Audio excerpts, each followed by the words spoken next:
Welcome to the Ari Hoffman Show on Talk Radio 570 KVI, your home for the politically homeless, streaming live at KVI.com and the KVI app. If you want to be part of the most dangerous show on the airwaves, call or text the Warrior Injury Law Studio line at 206-421-5757. That's 206-421-5757. Coming up this hour is the UAE about to jump into the Iran war, and how WashDOT and SDOT will save some bike lanes, but not my house. But before we get to any of that, my friends, it's a special day today. That's right. It is May the 4th, as in May the 4th be with you. And as opposed to having a new hope this year, the Democratic empire is on the march here in Washington, destroying possibly every business they can get their hands on. And the real question is, which one is going to be next? So, my friends, Representative Pramila Jayapal, this weekend decided to set her sights on REI. Here's what she said. I've been a member of REI for decades. REI grew up in Seattle, and it's important to a lot of us. But unfortunately, throughout this administration, we've seen way too many companies feel emboldened to blatantly violate workers' rights. REI has a chance to be different, like it's always been. And right now, it is falling way short. Refusing to reach a deal with your workers after years of bargaining is not leadership. It's a failure to respect the workers who built the company. REI leadership needs to change course immediately. Stop union busting and negotiate a fair contract in good faith. We, as your members, are watching, and we expect a lot better. REI, you can still choose to do the right thing. The path forward is simple. Stop breaking the law and give workers a contract. Check out REI.com for more. Okay, Pramila Jayapal being a member of REI for decades is like me being a member of REI for decades. Can we be real about what it means to be a member of REI? We all know what this means. You get your little membership card, right? And if you shop there, you get rewards. Maybe from time to time around Christmas time, you get that, hey, here's a $3 thing you got for being a member of the co-op. Now go buy a $1,000 bicycle at REI, right? This is what it means to be a member of REI. If you say so. Yeah. I mean, I was never the biggest REI guy anyways. Like, I don't know. Okay, I'm telling you that's what it means to be a member of REI. Like, there is no other club that you can pay for or something? Or is this just like a rewards sort of thing? It's technically a co-op business. Okay. So you're a member of the co-op like with PCC or anything else? I did not know that about REI. That's how much of a blind spot it is for me. Okay. So I know REI because when you need ski gear in a pinch and your kids go skiing every Sunday, that's where you're going. If you got a friend coming to town who wants to rent gear, it's cheaper at renting it at REI than on the mountain. If your kid wants that brand new bicycle that all the other kids have that for some reason you can't get at Greg Cycles, you can mortgage your house and you can go to REI to get that thing. Well, I was a poor, so I didn't do the skiing. That was a bit too expensive for my family. Yes. Everything involved with it. And then when I was a kid, the only cool bikes you'd want were BMX bikes. And Huffies. BMX and Huffies, because that's what all the kids wanted, the BMX for the stunts, or they wanted the Huffies because they gave them away. We've litigated this before. Yes. BMX is a style of bike. Oh, I see. Yes, we Huffy have done is a this. brand. You're right. We have done this before. When I was a kid, Mongoose and Hutch is what you're looking for. The kid with the Huffy, I mean, that thing weighed too much to be doing bunny hops and whatnot. Yeah, and let's be real. We didn't do a lot of them tricks. We thought we were doing them tricks. Oh, my God, you see him? He went off that little piece of wood we built off the curb. Oh! Most of my friends were not doing the cool stuff on the bikes. So anyways, REI Club, yes, go. Good. Okay, now you're with me. Now we're on the same page. So REI's employees want to unionize. These are their union employees, all mad that they're not getting a contract. After 4 years of negotiating a first contract with REI, we're here today asking you to join us in a boycott for REI's anniversary sale from May 15th to May 25th. That's how you get a contract. Let's boycott the business. So then when they have less money, they're more than happy to give it to us. That's what's going to happen. You know, Pramila Jayapal is always on the wrong side of these things. She showed up at the Ventifada protest that was targeting Starbucks, and now Starbucks is leaving. So now she's on the side of these morons? I have a question. When did it go from working at REI was the job you had after school or through college or in the summers to I need a living wage to work at REI, folding too expensive shorts that are too tight for cyclists who around here all act like they're sponsored by Pepsi in the Tour de France. No, that is not a job you're supposed to have the rest of your life. That is a temporary job. You're not supposed to have that job for years and years and years. Look, you want to move up the corporate ladder? And you want to be the one who's ordering those shorts that are too tight and too expensive and too spandexy and aren't fooling anybody into thinking you're sponsored by Pepsi in the Tour de France? Okay, work your way up the corporate ladder. But just a random retail person? Spare me. REI, this little friendly outdoor company, they want to be just like Amazon or Musk or Starbucks or Tesla, and they want wage slaves, no matter how progressive they claim to be. This week, Wage slaves. They want wage slaves. For those of you who don't know, REI is one of the wokest companies in Seattle. All they do is talk about climate and hiking and all that. They're an outdoorsy company. That's what they're supposed to be doing. But they're also on the left side of pretty much everything. So I know some of you are saying right now, good, let them go. Let them go. But you can only do that for so many companies until there's no more companies left. But now they're finding out this is what you get rewarded with. You get rewarded with employees like this. we got the company back to the table, and we made a series of proposals that were extremely concessionary, and finally the Extremely concessionary, like boycotting the company you work for? company met us with something that was degrading and insulting. I feel like these progressive companies have put on such a facade. It is just very clear that there are more people that are from Amazon and from big oil that are just making decisions based. Lady, oil's in pretty much every product at REI. You know why? Because that's how things are made. That's how things are made. Tell me you don't know anything about the world without telling me you don't know anything about the world. Off of bottom lines and spreadsheets. If REI Oh, how dare your company work off of spreadsheets and bottom lines. Oh, how dare your company want to make a profit. isn't going to take us seriously, we think the only thing that they will take seriously is their pocketbook. They hired Morgan Lewis to represent them. It's a law firm that has represented Elon Musk, President Trump, and they're just an international labor-busting giant. Oh, no. They hired a good law firm that successful people use. Oh, no. And we're just some little guys. We've been trying to get this contract for 4 years. I think REI's leadership right now is so anti-worker and so bent on eroding basically anything that the labor movement still has today. And I think it's disgusting. While REI is still trying to save face and put off the front that they are this co-op that has everybody's best intentions in mind, stewarding the future, stewarding the land, it is a false narrative in the way that I understand it when I'm sitting in the room with these lawyers that do not want me to make a living wage. So the company is telling us, that they're in tough times, that we all have to tighten our belts. But with sales that they've reported of $3.5 billion, seems like they could reinvest in their workforce, take better care of us, give us reliable schedules. I mean, we're holding the stores together. Okay, that last guy isn't holding anything together and he's not tightening his belts. That last guy is double me in size. He is not tightening, and well, maybe his pants are getting a little tight. But let me tell you, here's something else about that dude. He's wearing a vest with patches on it. One of the patches is Antifa. That is an Antifa militant. Oh, they're not giving us what I want. You know what I think you guys should do after the boycott? Why don't you go down there and smash out a few windows and show them you mean business? Don't do that, don't do that, don't do that. That was a joke.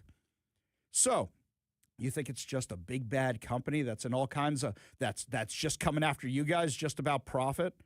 Maybe you guys should have stayed in school. Maybe you guys should have actually looked at the numbers. REI posted a $311 million net loss in 2023, marking its second consecutive year of losses. Losses date back to 2021, showing a multi-year financial downturn.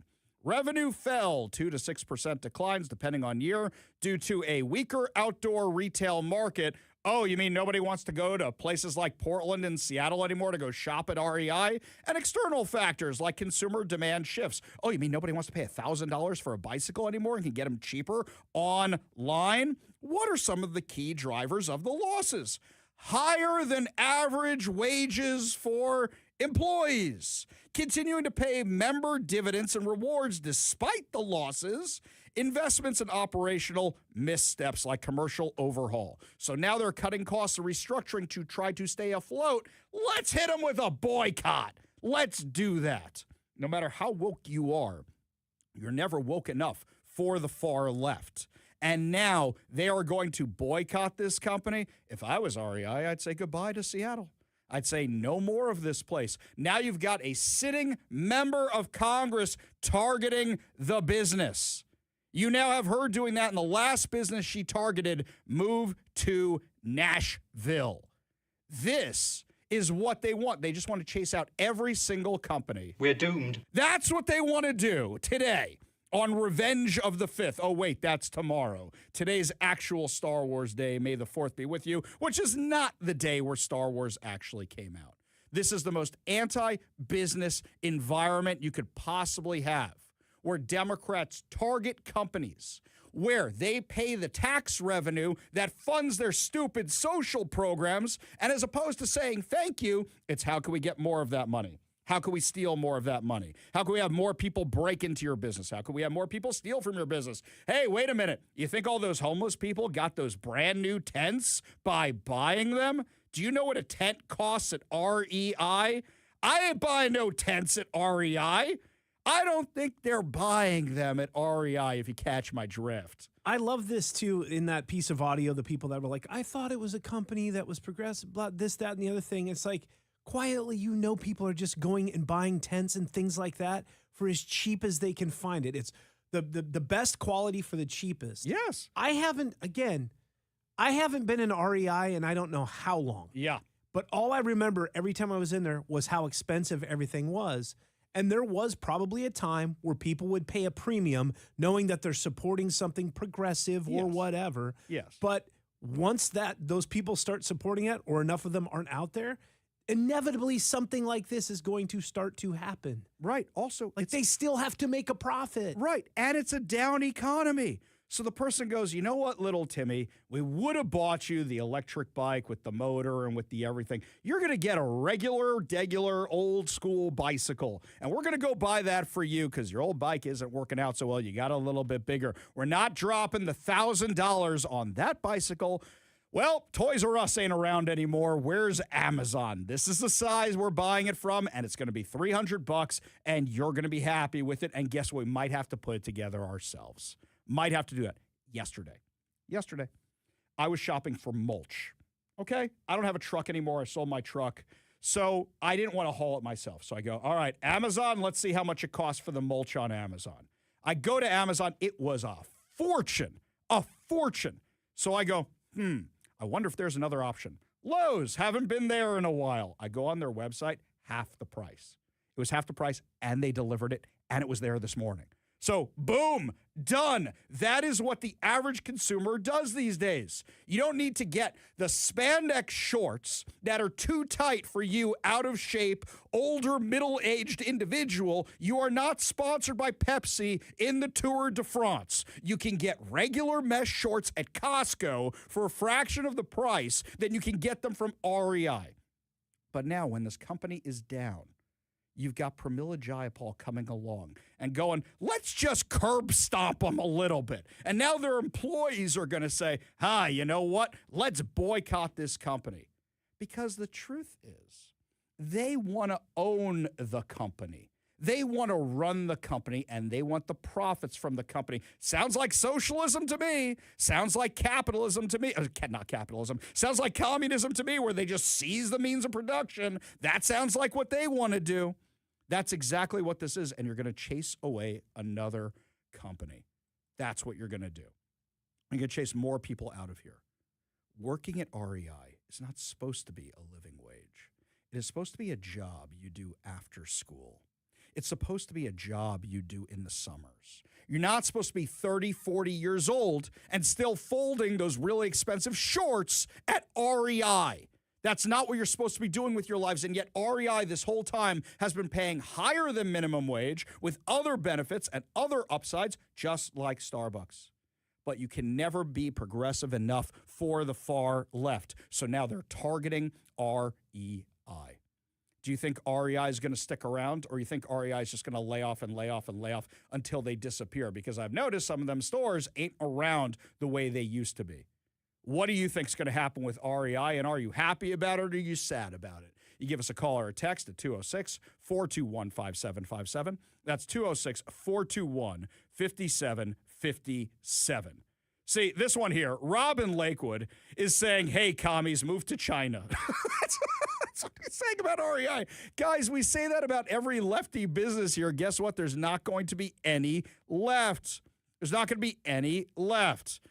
You know what? I'll tell you something else with Pramila Jayapal. Okay, Jeff and Kent says Pramila is Captain Phasma. No, Captain Phasma is way better looking than, even under that helmet, than Pramila Jayapal. There's a bunch of other characters in Star Wars that I think she more looks like. What's the name of that critter that sits on Jabba the Hutt with the ears? What's his name? Something Salacious Crumb. Yeah, it's Salacious Crumb. Salacious Crumb. Apparently, some sort of a monkey of some sort. Is that what it is? Yeah. I thought it's like the crumb cake you get in Entenmann's. Like you get some Salacious Crumb up on there. I'm saying the species. The species is some sort of a monkey of some sort. But yeah, Salacious Crumb. Salacious My brother in high school, when I was younger, I had the playset that had that guy. Yeah. All of a sudden, it went missing. Your Salacious Crumb or your Salacious Crumb playset? that came with the Jabba the Hutt playset. It was like you'd set him right there next to Jabba. He went missing. I had no idea where he was. And I was like, I think my older brother took him. Yes. And he told my parents, no, I didn't take it. And he was in 6th grade. He took him and drew something on him that I can't say on the radio. Yes. And was setting him on his desk as his mascot in class. And then at the end of the school year, he returned it and said, oh, hey, look, I found it. The tail was broken off, yes, and there was something drawn on it. So I did one of those toy trades for the Jabba playset.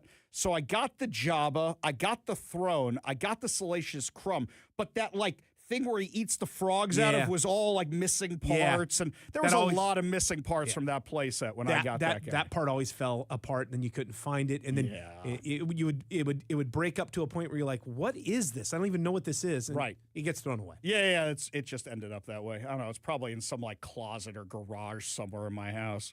Lots more to discuss as the show continues. When we come back, my friends, Seattle is trying to destroy my house. I kid you not. Between Seattle Public Utilities and the Department of Transportation in favor of bike lanes. Tell you all about it when we come back. You're listening to The Ari Hoffman Show.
I got so mad this morning because there are some Seattle Department of Transportation workers out near my house. And let me walk you through this odyssey just to explain to you the insanity of the city we live in.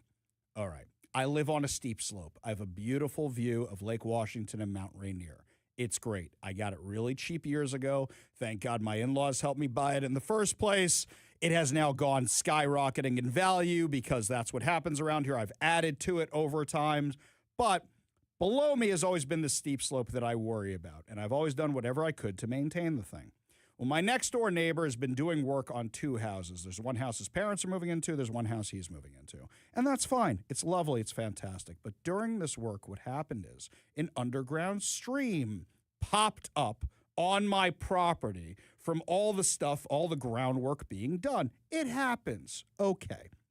So the way I found out this happened, the other night, a friend of mine who lives below me calls me and says, dude, there is water pouring off your property, and it's dry outside because it's been dry all week. These are things you don't notice in the winter because you just assume it's wet all the time. So what happens? I go down there, and there's water everywhere, free flowing, and I'm worried, did a water main break? But it seems to be coming off my hill and my neighbor's hill more so than usual. I'm getting concerned. Is there a leak in the sewer? Is there a leak in a water line? What is it? So I call Seattle Public Utilities. And what happens? Seattle Public Utilities says they're going to send somebody out. Okay, they don't tell me anything. The next day, there's a guy from Seattle Public Utilities who apparently listens to the show working on my block, and he was very nice. He's like, yeah, let me go see what's going on. He goes down to the bottom of the hill, does a test, come back up, and he says to me, oh, they did a test, and they found out it's natural spring water. It's not sewer. It's not anything else. It is a natural spring, which means we're probably going to have to deal with it and figure out how we do this because we granted the permits. Great, wonderful, fantastic. In the meantime, there is mud coming down the hill, which means I'm getting a little nervous about my house because this is when you see the story the next day on the news. How did a house end up in the middle of Bellevue Way or something? Oh, the city knew about it and the city didn't do anything about it. So I'm getting more and more frustrated the longer this is going on for. But today, I'm driving by and I see there's a bunch of members of of Seattle Department of Transportation, SDOT, out there working on the street. And I get all excited. I'm like, oh, they finally came and they're going to deal with this and they're going to address this. And I'm thinking to myself, wait a minute, how can we address this? How are they going to do it? So you know what? I park my car. I'm like, I'll be a little late to the studio today. Let me go find out what they're doing. Now, let me take you back in time for a second so you understand this. Wilson Avenue, which is underneath my house, years ago, they did a very controversial bike lane project. And they installed bike lanes on both sides of the street, which is not where cyclists actually go. They go down to Lake Washington Boulevard. And in the process, what they did was they did those protected bike lanes where they put these big planters out there and then they put the parking lane right next to it. Well, what happened? The planters started ending up in the middle of the street because people would hit them all the time. Cars are getting nicked all the time. Plus, in doing this, they got rid of the parking that people had in front of their houses for the bike lanes. And some members of the handicap community now can't park their cars in front of their houses to get in and out. Bravo, Seattle. Thanks so much. In addition to that, they did this on a Jewish holiday, knowing the Jews wouldn't be driving that much that day for their study about how this was going to impact traffic so they could claim it was less people driving. Now, a lot of people in the neighborhood can't make that blind turn over onto Seward Park Avenue or Wilson Avenue, depending on where you're looking at the sucker. And there's been accident after accident after accident because you cannot see around the corners when you're making the turns. You just can't. So what happens? You have these accidents all the time. Okay, everybody with me so far? Great. So there are these bike lanes under my house that nobody uses. So I come out there this morning. And what happens? Seattle Department of Transportation, very nice fellows are out there. And I say, hey, guys, what are you doing? And they said, we're cleaning the bike lanes.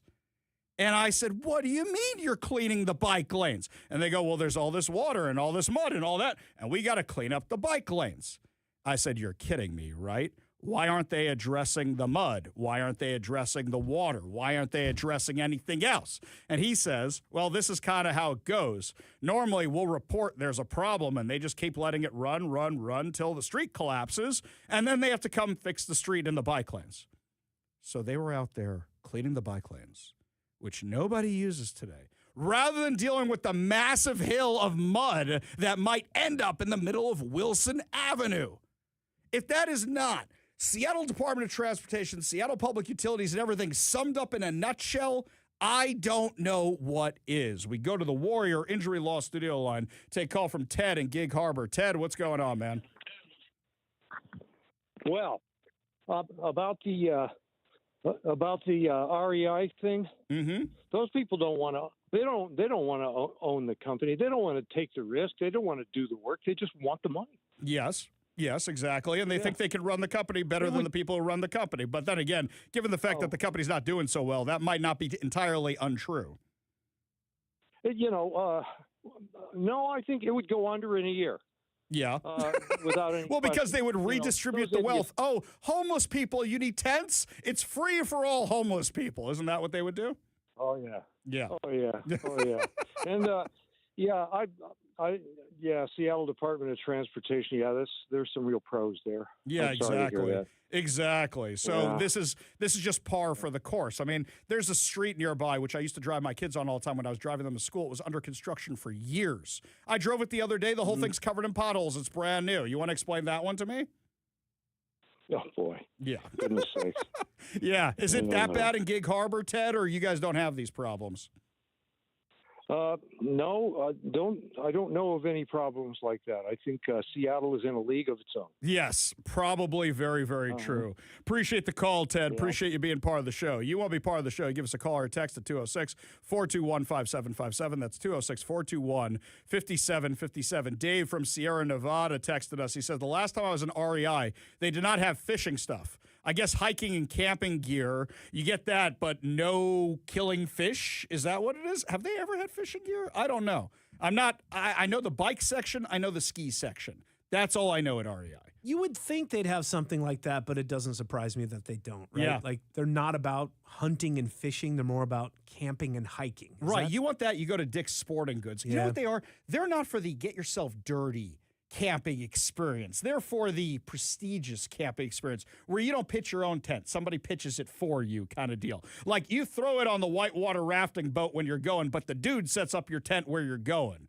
That's what it sounds like. I don't know if I would say it goes that far because I knew a lot of hippie-ish, granola-ish people that would go and get their stuff there because they're purely going out and camping because they like to hike and be in the wilderness. Yes. But they're not hunting. They're not fishing. They're not doing that sort of thing. Typically, again, I don't want to stereotype here, and I'm thinking back on what REI was back in the day, but I'm assuming it's probably the same still kind of vibe going on there. I would assume so. Haven't been there in quite some time, though, because the last few times I went, there wasn't much of a selection. So you know what I did? I said, well, they don't have this, and the only one they got is $1 gajillion. So you know where I'm going to go?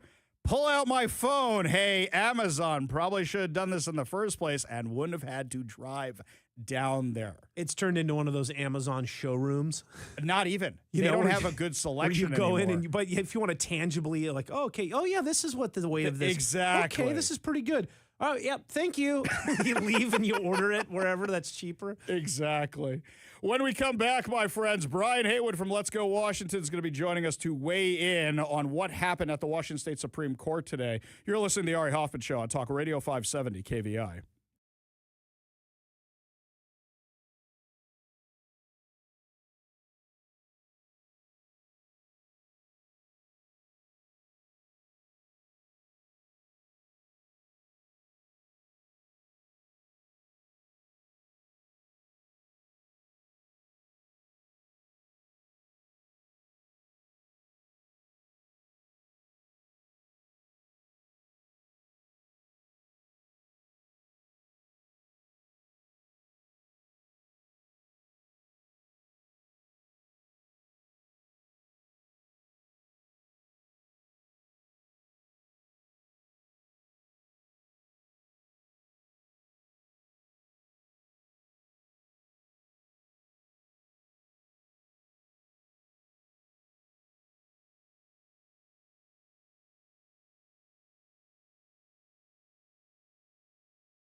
earlier today, the Washington State Supreme Court rejected Let's Go Washington's case for a referendum on the income tax. Now, don't worry, my friends. You still get to do the initiative process.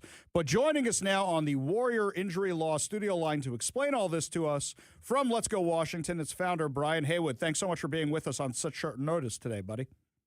Hey, my pleasure. I wish we were celebrating a victory, but we live in Washington State when it comes to Supreme Court. So here we are. Yes, exactly right. So let me make sure I got this right.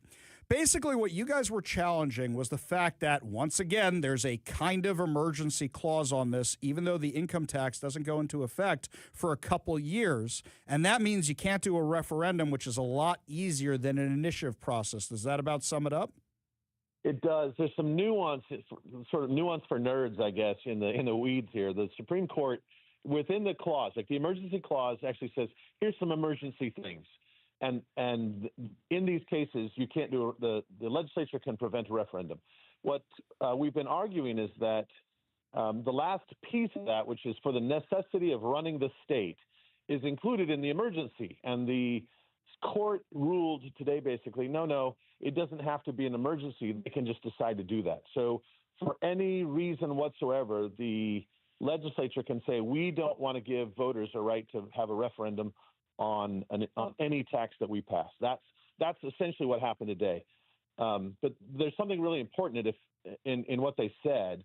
In the wording that the Supreme Court wrote, they said, consistent, I'm going to read this, consistent with the words of the Constitution and our unbroken line of precedent. They basically ruled against us. Now, the reason I think that's super important is because we have, there's a second case, which is the very constitutionality of the income tax itself. And if this court is going to be consistent and hold on to their, as they say, our unbroken line of precedent, there's way more precedent on an income tax being illegal and unconstitutional. Yes. So I think we had a small loss today. I would like to have had the referendum, but I think we had a big win, in my view. The court now has set their own standard by which they should be judging the constitutionality of the income tax. You guys should take a screenshot of that and post that online as soon as possible. We're talking with Let's Go Washington founder Brian Haywood about the decision today. Now, let's make this clear for the audience right now. This still means we can do an initiative, right? That's why on the Let's Go Washington website, people can request those initiative sheets, right? Yes, correct. Okay. We need people to. We're going through the process. We're working through, within the next week or so, I'll have an answer for you whether we're doing an initiative to the people or to the legislature. I've got initiatives for both in the chamber already being reviewed by the Secretary of State and getting ready to be mulled by the Attorney General's office. But we'll make that decision. We'll be out there. What we want is for people to sign up now, and we'll send them sheets as soon as everything's ready. Right. And as I understand it, the Attorney General gets to write some of the language, which is what they did last time and made it all goofy. I mean, what could they do this time? It's just, should we have an income tax? Should we not have an income tax? End of story. God knows what they're going to do it this time and maybe make you write yes instead of no. Who knows? Yeah, the big thing that they do, there's two places that they can mess with us. One is there's actually three places that we get messed with. One is they can say, this impacts K through. They just lie. This is K through 12 education. It doesn't matter whether it goes to them or not. And that's a hard thing to overcome at the ballot. And they know it, and so they do it. Second thing is they can make it super confusing so people don't know whether they're voting yes to vote no or no to vote yes or have a Star-Belly Sneetch on their stomach or whatever. They can make it confusing, right? Yeah. And then the third thing that's going on, and I think this is sort of a side story, but Bob Ferguson just appointed what's his name? I forgot his last name now. Segal, a guy that's the founder of Pacifica Law, as the new head of the PDC. Wait a second. The reason is his own lawyers who are donating tons of money to him are now in charge of the PDC where you file complaints against the governor? The very watchdog is Bob Ferguson. The head of the watchdog group is Bob Ferguson's personal lawyer and the founder of Pacifica Law. And the reason I'm bringing Pacifica Law up is that when the Attorney General gives a confusing ballot title, Pacifica Law is the major filer of complaints against those titles, right? They say, no, this title isn't confusing enough. And they're really not doing it for the title, although I'm sure there's some little benefit from that. But they're really doing it so they can delay the process. So they wait, like you have like 5 days to challenge the title once the Attorney General writes it. They wait until the last day on Friday at 4 o'clock, and then they throw their challenge in as a tactic to shorten the number of days you have to gather signatures. So these are the processes we've got in front of us right now. This is crazy, the amount of hoops they're making you jump through. So you guys are ready to deal with this. I mean, they did this to you last time. You successfully got them out there. I think you have a good message this time. It's just a matter of tailoring that message to whatever craziness they come up with for the ballot title and what the language actually says, right? That's right. And I really think this time what we find is if they can really stick it to the millionaires, if that's the story that sticks, they win. I mean, if we just lay it out there, right? People are like, screw it doesn't hurt me, screw them. But if you get people just asking the question, do you think this will come and impact you? Just asking that very question, it switches 60-40, we win. Right? Because people know, everyone knows, Jamie Peterson's out there just lying his teeth off. The pie crust promise, it wasn't anything, I didn't, whatever he's going to say. No one believes them for a second that this is not going to go. Even their own legislators are saying, this is going to definitely expand. So I think that's part of the message. One is that it's coming for you, right? Mm-hmm. And I think the second thing that people need to the question they need to ask themselves is, even if you support taxes and you think generally that's a good thing, how has the stewardship of your money been with this current legislative body? And I think the fraud and the waste and the loss of money in all layers of government here in Washington State should force you to go, can we just back up a minute and let's get our spending settled first? Let's spend the money wisely before we start raising more money. Yeah, and they don't do that around here. Brian Haywood, if people want to sign up to get those initiative sheets sent to them or volunteer to go collect signatures, what's the best way for them to do it right now? Go on letsgowa.com, letsgowa.com. And we've got sign-up sheets, we've got donation sheets, we've got a place for you to sign up to volunteer. You can get all your information there. Letsgowa.com. Well, while I got you on the phone, whatever you guys need me for those events, gathering signatures, you just let me know. I'm signing up for it, even though it costs me my press pass every time, thanks to the Washington legislature. But I am more than happy to help you guys out for a good cause. And also, everybody needs to realize is the Democrats are going to throw every dollar they possibly can at this because they want your money for the rest of time, which means you need to step up, volunteer, and donate to stop this. Brian Haywood, founder of Let's Go Washington, thank you so much for joining us today. Really do appreciate it. You bet. Can I mention one more thing? Do you have a second? Yeah, go ahead. I think it's really important for people to follow the Supreme Court races this year. There are 5 Supreme Court justices up for election in November. This is unprecedented. We never had a chance to shape the Supreme Court like this, and we're going to have some decent candidates actually running, which is also sort of unprecedented, against some constitutional guys that are going to run against the we'll do whatever we want Supreme Court. And I hope people will start learning about that, and we'll be putting more information out on that. Well, also send them my way because we have all these candidates. Send them to us. We'll have them on the show so people can learn more about them. And I'll tell you something else. I think a forum moderated by me and Brandy and a few other people with these judges could be a great event. And then you have the video from that to get their name out in front of more people because the mainstream media won't do it. I love it. That's a great idea. We'll see what we can do to work that out. Yeah, let's put it together. In fact, I think what we should do is challenge whoever's running against them to show up to the same forum where we do debates for each of them, and they never will. And then you get to have the empty chair there, RNC Barack Obama style. We'll see if we can get Clint Eastwood to come out and join us, too. Brian Haywood, appreciate it, man. Appreciate you being part of the show. Oh, it's a pleasure. Thanks so much for fighting so hard on behalf of all of us here in Washington. Up next, my friends, speaking of fighting hard, looks like we're about to get some help in the war against Iran. And speaking of unprecedented, this is historically unprecedented. We'll tell you what's going on when we come back. You're listening to The Ari Hoffman Show.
will never find a more wretched hive of scum and villainy.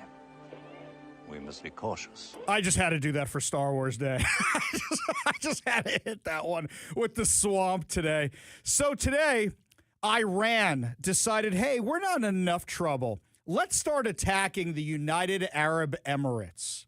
Now, one of the big mistakes Iran made in this whole conflict is saying, we're going to close the Strait of Hormuz and cut off everybody else's oil. So now you've got all the people in the Gulf, all the different Arab countries saying, how do we get around the Strait of Hormuz? Okay, we'll build pipelines. We don't want to have to deal with this nonsense anymore. We're going to up our oil production because we can make money because people aren't buying that Iranian oil anymore. They're going to need somewhere else to go. And then Iran decides to start launching missiles at everybody. Are you insane? You launch missiles and you claim, oh, it's just because we're attacking the U.S. military bases? Are you insane? You're in a fight with the biggest, baddest country in the entire world, the U.S. of A., and its awesome, scrappy little brother, Israel. And you say, let's pick a fight with the entire Arab world. So we know that the UN isn't going to do anything about this. Why? You will never find a more wretched hive of scum and villainy. We must be cautious. What's worse, D.C. or the UN? I don't know. But what's happening is the Abraham Accords, a deal that was signed in the first Trump administration between Israel, Morocco, UAE, Bahrain, all these Arab countries is actually reshaping the Middle East, where now they're saying the problem is Iran. The problem is not Israel. The problem is not the Palestinians. The problem is Iran. They're funding all the problems. So can we take them out? So what happens is earlier today, we had Iran attack the UAE again, and the UAE says, we're not putting up with this nonsense anymore. So now they're coming to fight, and they were probably going to do this beforehand. They're coming to fight alongside Israel and America against Iran. And they're going to go after the Iranian targets. You know what I think the perfect deal is? Let them invade Karg Island. Let them go after it. No American boots on the ground. Let them and Israel take care of it. We'll keep up the embargo on the strait. We'll keep up the blockade. We'll do that. And I think this is the way to go. Wait a minute. Hang on. A blockade of a country. Well, it is Star Wars Day around here. Ah, I see what's going on. Now, this might actually speed things up because also Iran attacked some U.S. ships today. Why? Because the U.S. ships said, we're going to escort anybody who needs to go through that strait, come get us. So they start sending these little fast attack boats, which are basically glorified Zodiacs or Boston whalers, to attack the U.S. Navy. Good luck with that, guys. Let's see how that works out for you. I think this thing is about to be over sooner than we expected. We go to the Warrior Injury Law studio line, take call from Adam in Sumner. Adam, what's going on? Okay, so I got a few things to hit you with. First of all, I sent you an email, Ari at KBI, and I thought you might be interested. My grandfather was an American history professor here in Washington State, and he's pushing 100, so he wrote some memoirs of his lived experiences, and he did touch on the history of income tax. So I sent you some screenshots of that. I thought you might like to see those. Thank you. I'll check them out. Now, I got a couple questions. So first of all, didn't the UAE just pull out of OPEC? And second, does Initiative 2111 have no weight in this income tax thing? Great questions. So let's leave the UAE one for a second, okay? Basically, you had Jamie Peterson, who's the Senate Majority Leader, say it was a pie crust promise. We didn't really mean it. So we can break the thing we passed. In a normal world, you would say this is law. You can't do that in a normal world. But who do we have at the Supreme Court? Oh, right. We've got all of the Inslee and Ferguson appointees who then ran as incumbents and got themselves elected as incumbents. And we have Ferguson doing that all over again. So you're 100% right. In a normal world, that would stop them, but we don't live in a normal world. Now, with regard to the UAE, what's happening here? The UAE pulled out of OPEC because they want to sell more oil, they want to produce more oil, and those guys act like a group together. Now, them pulling out actually inspired OPEC to say, okay, if they're doing this, we don't want to be left behind. So now they're upping their oil production, which actually could affect gas prices as well, because when there's more supply, there's less demand, and this might help anything out. Does that cover it for you, Adam? Okay, yeah, so the 2111 was actually one of the ones the legislature passed. It didn't get passed by the voters. Well, they didn't give us the opportunity. Well, what happened was it was to the legislature, so the legislature said, okay, we'll pass this thing, and then we can break it if we want to, which is what happened. Okay. We got the signatures. We didn't end up voting on it. We're going to end up voting on it this time. I'm going to go look for that email after the show today, Adam. Appreciate the call. Appreciate you being part of the show. You want to be part of the show, you give us a call or a text at 206-421-5757. That's 206-421-5757. Up next, local journalists get attacked by Antifa on Press Freedom Day. We'll tell you what happened when we come back. You're listening to the Ari Hoffman Show on Talk Radio 570 KVI.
Welcome to the Ari Hoffman Show on Talk Radio 570 KVI, your home for the politically homeless, streaming live at KVI.com and the KVI app.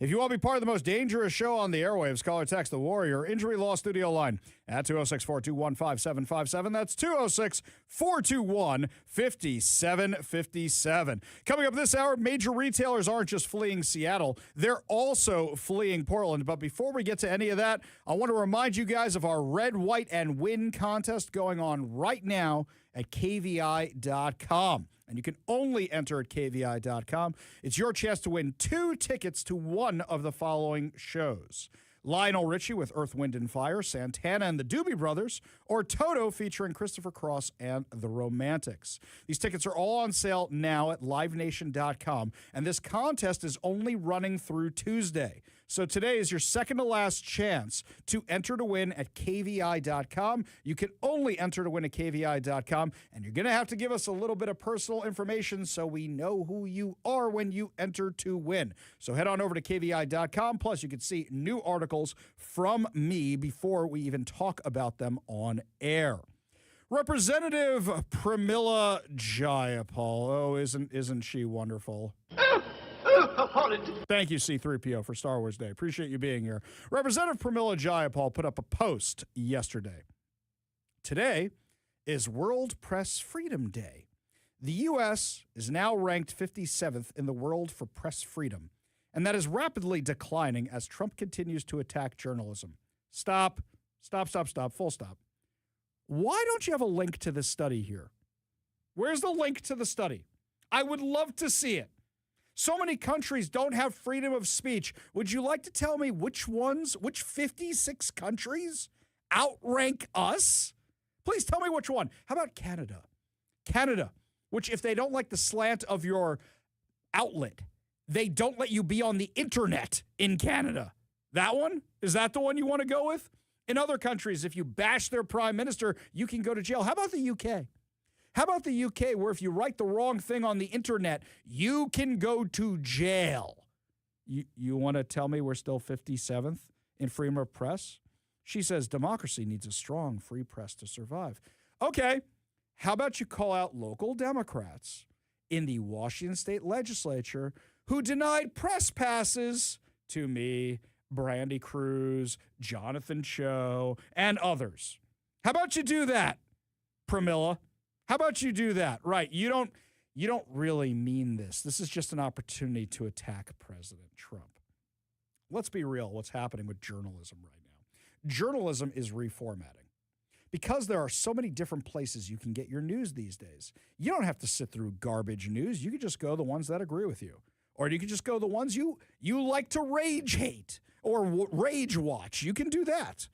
But you don't have to watch the garbage they keep feeding to you. You don't have to do that. For example, the news app on my phone, I don't use it ever.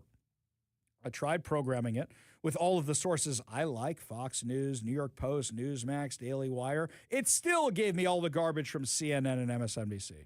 So instead, I just go to Fox News, Post Millennial, Daily Wire, Daily Caller to get my news. It's super easy like that. Well, The Stranger has a fun article. Journalists at McClatchy Papers across the Pacific Northwest are preparing for a possible strike. 90% of union members of papers, including the Tacoma News Tribune, the Olympian, Tri-City Herald, Bellingham Herald, and the Idaho Statesman, have voted to potentially walk out after nearly a year of stalled contract negotiations. The fight is over pay. Workers say they can't afford to live in communities they cover, with salary floors as low as $45,000, and the company refusing to raise the floor above $52,000. The next round of negotiations is scheduled for May 5th. Hang on a second here.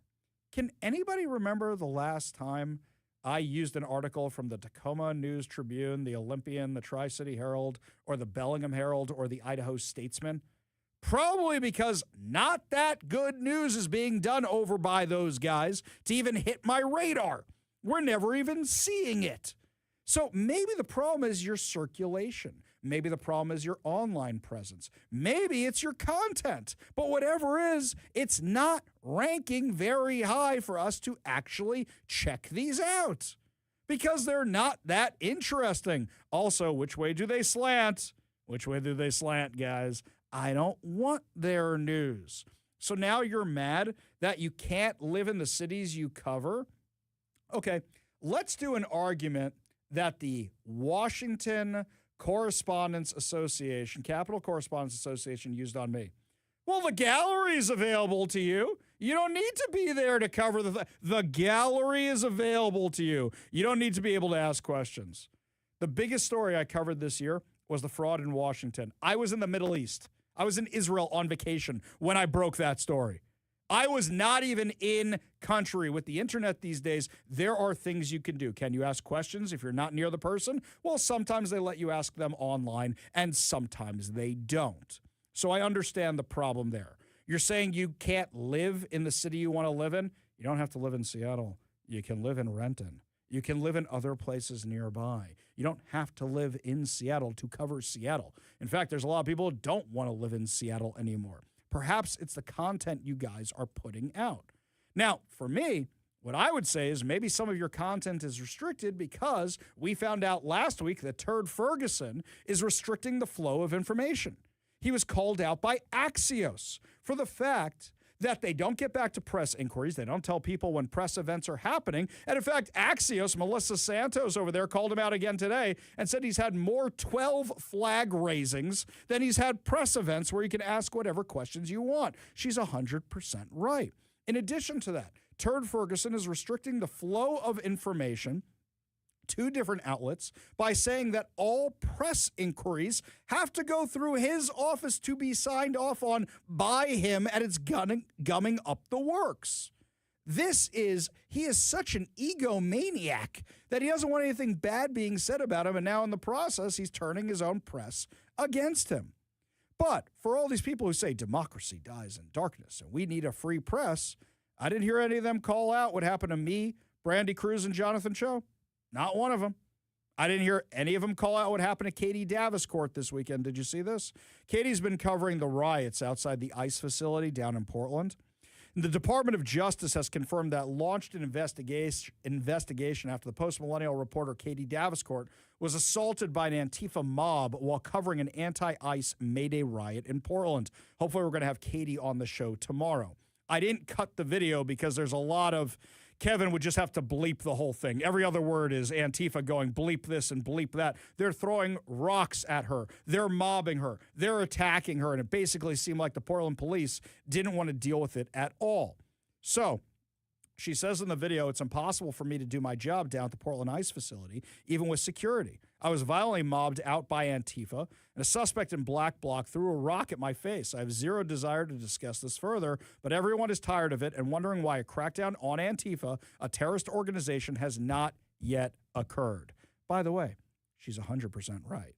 Didn't we declare Antifa a domestic terrorist organization a couple months ago now at this point? Katie was at the White House. A few of our other friends, Jonathan Cho, Brandy was at the White House. They were all there talking about Antifa, and then we hear they're going to declare them a terrorist organization, and then they're not actually going after them. You got to treat them like you treat Hamas, like you treat Hezbollah. Go after their finances. I don't understand why there isn't a bigger perimeter around the Portland ICE facility or our local ICE facilities for that matter, because this craziness continues to happen because Portland officials aren't doing anything about it. So a local reporter who's based out of Seattle, who's in Portland on assignment, gets assaulted. I don't hear Pramila Jayapal say anything about that. I don't hear Bob Ferguson say anything about that. I don't hear any local official say anything about that at all. Are you surprised? Now, what happened to Katie Davenport is far worse than what happened to me this weekend.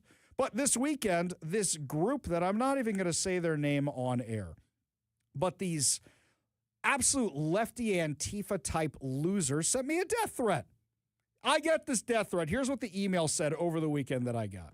Ari Hoffman, it has come to our attention that your subhuman existence does not merit any subtraction from the global oxygen supply. Doesn't sound like they like me very much. That sounds okay. Proudly referring to yourself as a Zionist aggressor, joke's on you guys. You guys started calling me that first. When Israel has murdered an incalculable amount of civilians since 2023 and is facing international criminal summons, actually they're not, spending your days on the radio doing the dirty work of financial and political elites. Kevin, what financial and political elites? Do we get money from any financial or political elites around here? No. propagandizing to the most ignorant and elderly residents of Seattle's suburbs to keep them voting against their own interests. What? What are these guys? What is in their interests? Ah, yes, letting Antifa take over the city. That's definitely in their interest. We should definitely be on your side. Also, you and your bosses can stay paid? What? That's not how this works, guys. You are disgusting Zio scum. Oh, hate crime. Referring to you as a human being makes all human beings look bad by association. And here's where it gets fun. You are hereby challenged to mutual combat at the time and location within Seattle. Well, that's not the time and location of my choosing. Of your choosing. This is legal under Seattle Municipal Code, so don't bother crying to SPD about threats. Actually, that's not the way it works. The way it works under Seattle Municipal Code is if you two are in a bar and you go, let's take this outside, then you're okay. You guys wanting to kill me at a place of your choosing is not legal. Sorry, guys. It's actually online harassment. So they say you should have no problem being a man and accepting this challenge because I preach about Western masculinity and generally pretend to be a tough guy. Kevin, how many times did I call myself fat last week?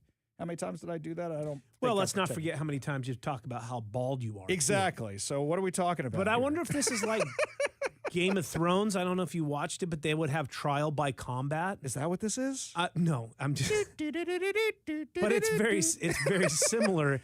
So what you're saying? They're Game of Thrones nerds who are challenging me what I'm here. saying is if they are doing this and it is similar to that, then maybe you could have a proxy, like when Tyrion Lannister, he's the little guy on the show. And he decided to go trial by combat, and they're like, okay, because that's part of the law if you choose to do so.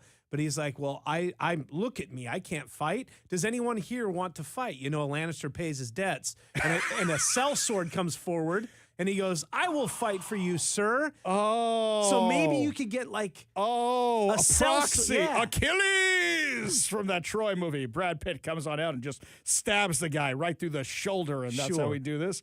I see. All right, so Kevin, maybe that's the Kevin, deal. you do boxing, right? You want to be my proxy? You can go do that. I'm not getting hurt for you. What are you, crazy? So then it says, unless you're a little B-word, beta male Zio who's scared to own up to his own genocidal propaganda. In that case, you can ignore this email. Nobody will be surprised, but people will know you P-word out. That's what they said from this random group. Let's be clear what they're trying to do. They want me to mention them on air, their names and everything like that, so they get some attention. This is an attention-seeking thing. These Looney Tunes. This is what they want, but it's still technically a death threat. It's still technically a threat of violence. Tell me again how this is a both sides issue from this Antifa group. Here's something else, by the way, with regards to this. Anybody going to condemn this?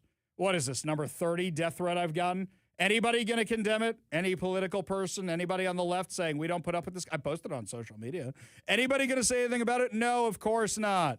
They only care if Donald Trump does it. In fact, according to studies, this is from our friend Batya Unger Sargon, most of the violence is actually coming from the left.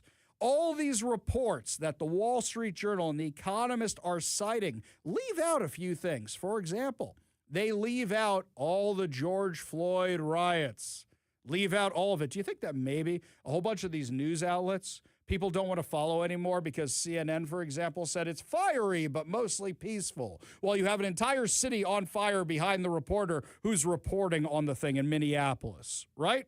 How about that? This is another one, the one cited by The Economist. She wrote for the Daily Wire, the data set doesn't include either previous 2 assassination attempts on President Trump's life.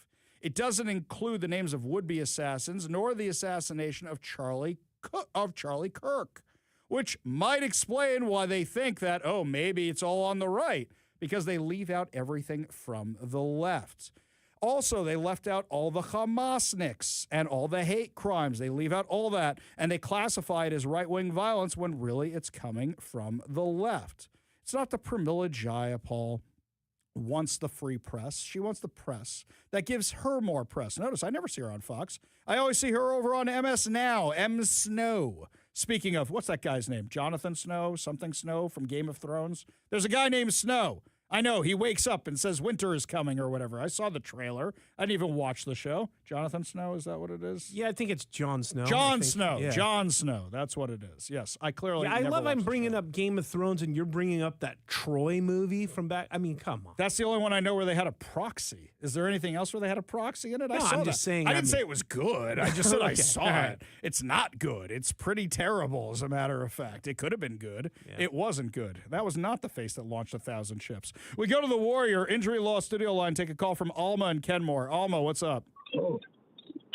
Oh, how are you, my dear friend? I don't know if I should laugh or cry. You know why I would cry? Why? Laugh because I don't want to cry. Why would the Supreme Court, my mother, me, my family, we work this country, and they're going to take away our vote, Ari? Wait. Hang on, Alma. Alma. Yes, That is not what it says. You're talking about not today's decision. You're talking about last week's decision with the redistricting, right? Yeah, That's what you're talking about? Yeah, Okay. redistricting. Okay. Yes. They No are not problem. taking away anybody's vote at all. Did you read the decision, Alma? No, I didn't read, but let me tell you something. They're going to get more seats than we are. So if that's not taking away our votes, what is Whoa, it? hang on. Let me understand. These are two different things. Alma, do you know how seats are appropriated in Congress to states? Do you know how they're done? I can feel. Yes. Okay. I do. So it's I done do. by But population. Let me ask you this. Well, hang on. Let me Can just I finish ask my you this? point. Then you can ask me whatever you want, okay? They're done by population. Now, during COVID and recently, because of a lot of stuff going wrong in blue states and blue cities, a lot of those people have moved to other states. So, for example, California has lost seats. Washington's about to lose a seat. New York has lost some seats. And those seats are being picked up by the South, even before the redistricting. They're being picked up by red Black states. district. Why would they cut a black district up so bad? Hang on a second. Maybe I'm not understanding, but I understand enough to know that that's wrong, Ori. We No, worked hard. Alma, We built this hang on country. a second. The black representatives in Congress right now were elected by white districts. Do you know that? Well, I hope they keep doing it. Okay. Yes, and All I- right. and yes, I do. Okay. So, do but you what think I we don't still know have the same problem we did in the 1950s and 60s? No, but we have worse. We have worse? You think it is Racism worse alive and worse kicking. for black Racism people is- now than it was in the racism- 1950s and 60s now, Alma? Racism is live and kicking, Audrey. You know that. I'm not You- saying you- there's you no know, but you I'm know not what? saying there's no racism, Alma, but you think it's worse now than the 1950s and 60s? Yes, it's at one while it wasn't. You knocked us back 300 or 400 years again. All I can do, Ari, maybe. Wait, Alma, I'm trying to Again. understand. I'm trying to understand. How is it worse now than the 1950s and 60s? Well, how is it better? Can I answer a question with a question? Okay, is How is it anybody better? is there Jim Crow laws anywhere in the state right now? Anywhere in the United States? Not, I don't really know. Well, it's a and no. I'm not going to be able to answer that It's a 'cause no. I don't know. It's a no. Okay, it's a no. All right, we have the Is Civil it- Rights Acts. Okay, let me say this, Ari. I'm going to stop. Let me say this. It's no Jim Crow law, but they got some. Trump and his administration, they made so many laws, you might as well make it Jim Crow. You're taking away somebody. My poor black grandchildren. Alma, have to live with it. I But make you you know the what, promise. Ari? I'm making Ari. you a promise. I'm going to make you a promise right now, okay? If they take away the votes of your grandchildren, I will be the first one to march side by side with them to get those rights back. But I don't think that's what's actually happening, Alma. I'll tell you what. If you drop me an email, ari@kvi.com, I will send you the Supreme Court decision itself. I will send it to you after the show today, and you can read the thing, and then I want you to call me tomorrow and tell me if you still think the same thing, okay? Okay, I'll do that. I All will right. do that because it's not good to get here and don't learn things. But thanks, Ari, and for taking the time and listening. You're one of the good ones.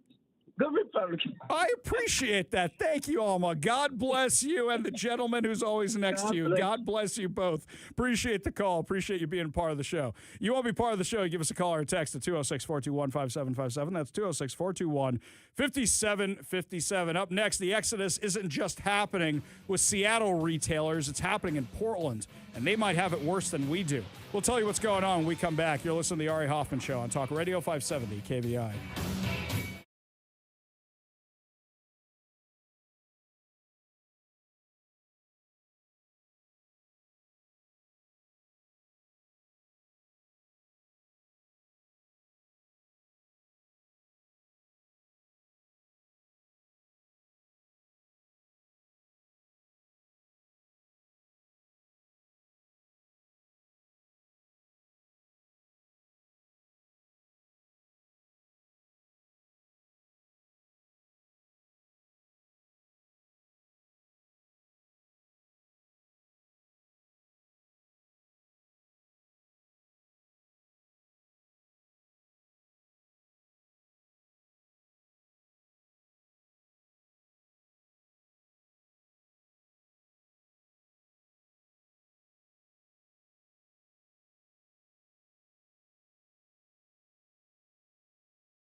Just before we take that trip down the left coast, Kevin may not volunteer to be my proxy, but it's okay. We got people on the text line. This one right here, Dan Smith says, Jedi Master Hoffman, I will be your proxy. I bet there's a whole brigade of huckleberries absolutely excited to be your personal goon squad. No, Dan.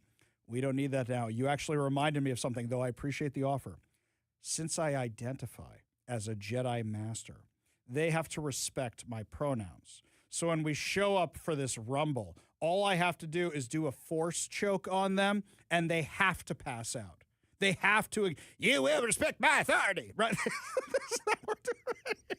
Isn't that what it is? This all sounds great. Let's just make sure that Zach's there with multiple camera angles so we can roll on this whole thing, put it up at kvi.com and on all social media. I'm all for it. Exactly. This one here from Ted. Ari, you know the punk who wrote that is living in his mom's basement and couldn't do a push-up for $1 million. Probably true. I can do 2. Thank you for actually. The truth is, I haven't done push-ups in forever. I should probably get on that, maybe just a little bit. Do you know where I found out about the mutual combat law in Washington State? Where's that? You remember Phoenix Jones? Yes, the superhero. Yeah, well, I'd say vigilante, not superhero, but whatever. Yes, Seattle had its own superhero. Let's not split hairs here. We don't know what his superpowers were necessarily.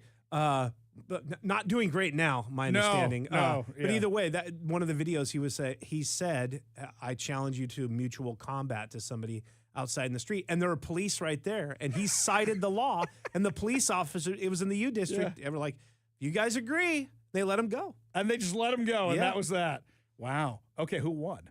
Phoenix. Oh, Phoenix Joe. Well, was he an old MMA fighter or something like that? He threw some monster leg kicks, and poor guy didn't know how to check them. So after a while, he starts dropping his hands to block the kicks to the leg, and then you're done. You got to keep your high guard up. That's it. Yes, even I know that, and I never did any of that kind of stuff. All right, I appreciate all the support here, guys. It looks like I got Ari's army showing up in force to be my proxies. Do appreciate that.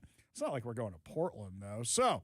This one here, Wall Street Apes. If you don't know who they are, they're a social media account. They do a lot of political stuff, and they also do some financial stuff. So they have a list here. Here's the major retailers that left Portland over declining conditions due to Democrat policies from 2022 to 2026. Nike Community Factory Store operates since 1984, closed permanently because of 276 shoplifting reports in 1 year. Walmart, both Portland locations, 580 employees laid off. Target, 3 stores, explicitly cited organized retail crime and shoplifting. REI, the highest break-in rate in 2 decades, over $800,000 spent on extra security, including multiple incidents, one with a vehicle through the doors on Black Friday. I remember we reported on that at the time in 2022. U.S. Bank announced it would not renew its long-term lease for a building sale that they had in July of 2025. They sold it for $45 million, down from what it was worth when they bought it, $372 million in 2015, an 88% value decline.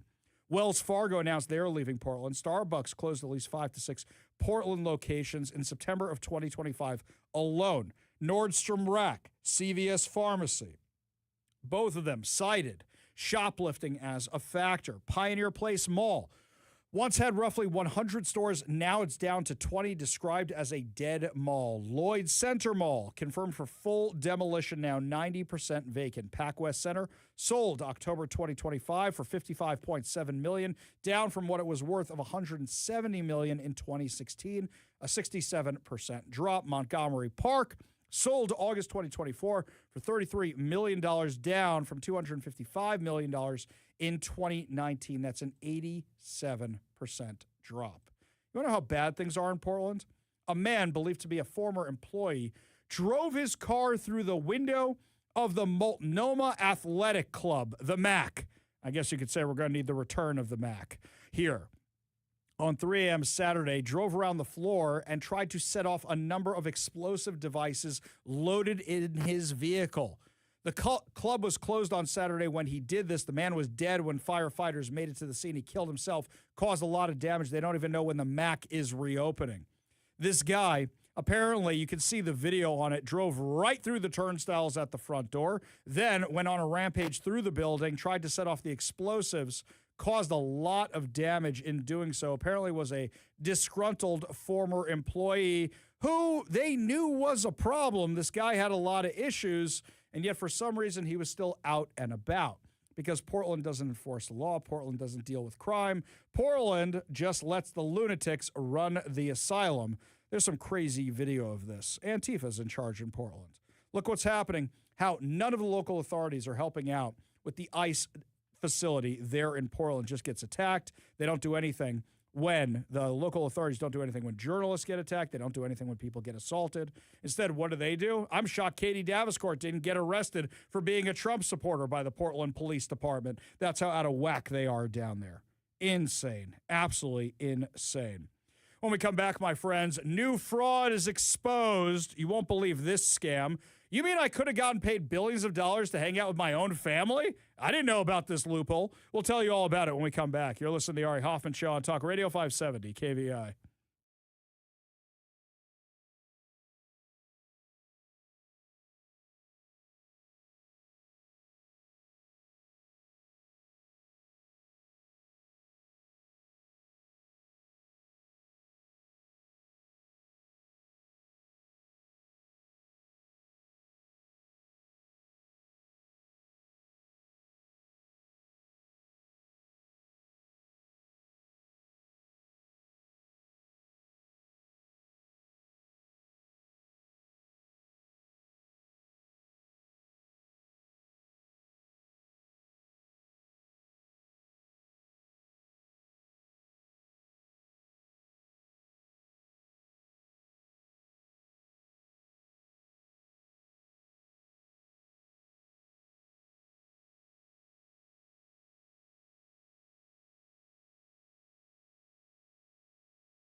Welcome back to the Ari Hoffman Show. Just a reminder, we have our Red, White, and Win concert going on at KVI.com right now. You get to pick your ticket to one of 3 events. You can enter to win 2 tickets to see Lionel Richie with Earth, Wind, and Fire, or Santana with the Doobie Brothers, or Toto featuring Christopher Cross and the Romantics. But you can only sign up now at kvi.com for your chance to win. If you want to buy the tickets, head on over to Live Nation for your opportunity to buy the tickets. This contest ends tomorrow, my friends. So make sure you head on over to kvi.com right now for your chance to win. When I found out about the fraud going on in Minnesota, I said, wait a minute. You're telling me the system was so fraudulent that, and my family set up with my wife's family is like the Jewish version of Everybody Loves Raymond. So her parents live across the street from where her grandparents used to live, which is a few doors down from where her sister and brother-in-law live with their 3 kids, which is a few doors down from where her brother and sister-in-law live with their 3 kids, and we're 2 blocks away. So what you're telling me is under the structure they set up in Minneapolis, my wife could have said she's going to watch her sister's kids. Her sister could have said she's going to watch our kids. And they all could have gotten paid by the government. All could have done it. Well, now the Daily Wire has a new expose they're putting out on Medicaid millionaires. And this is by Luke Rosiak, friend of the show. I should really invite him back on to talk about this. He does great investigative work. He's the one who found out what was really going on in Virginia when the Biden administration was declaring parents domestic terrorists. He's the one who revealed that the dad they arrested, that guy's daughter had been sexually assaulted by a dude who identifies as a girl in the bathroom of the school. This is the guy who found that story. So Luke Rosiak does a good job. And so he's investigating Medicaid fraud. He writes, I set my sights on Ohio, which like Minnesota has been granted waivers to expand Medicaid well beyond its original purpose. Under the guise of health care, Ohio pays people to go to Medicaid beneficiaries' homes to perform homemaking and chores like cooking and cleaning. The people performing these personal services tasks don't even have to be healthcare workers, and in many cases are actually relatives of the Medicaid recipient. Now, I could tell you why this thing was designed. This thing was designed because not everybody can afford in-home care, but a lot of times people got to take off from work to go take care of relatives, and you got to offset that loss somehow. So it was probably done that way, but you know what they say, the road to hell is paved with good intentions. According to an analysis by the Daily Wire, Ohio spent $1 billion on home health care in 2024, the last year for which data was available. Since the services are performed inside private residences, there's no way to know whether the workers went at all or what they're actually doing in exchange for taxpayer funds. An infinite number of small black boxes inside a black box, he says. Multiple signs said the service provided and billed the government was sometimes just companionship and conversation. So what you're saying is that I could have sent my kids up to their grandparents' house just to visit them and they would have gotten paid for companionship? Or my wife could have gone up to her grandparents' house and gotten paid for companionship? As people have realized the United States government will pay them to hang out with their own families, Northeast Columbus has seen its economy replaced by businesses that bill Medicaid. And Columbus, a city with the second largest Somali population in the country, has become, on the surface, the most unhealthy city on the planet. Quote, well, if the government is going to pay you to do it, said one home health operator, people see it as lucrative, so they just jump on it. Jump on it. The new welfare queens aren't the recipients whose low incomes qualify them for poverty programs. They're the companies getting rich off them. Driving down Cleveland Avenue in less than 40 seconds, you come to an almost endless home health companies. Capital Home Health, Continental Home Health, Dynamic Home Health Care, Ohio Senior Home Health Care. Entire buildings throughout the city are filled entirely with what appears to be identical businesses. The enormous complex at 6161 Bush Boulevard, its lack of windows would be a problem for most office buildings, but there is almost no one in this one.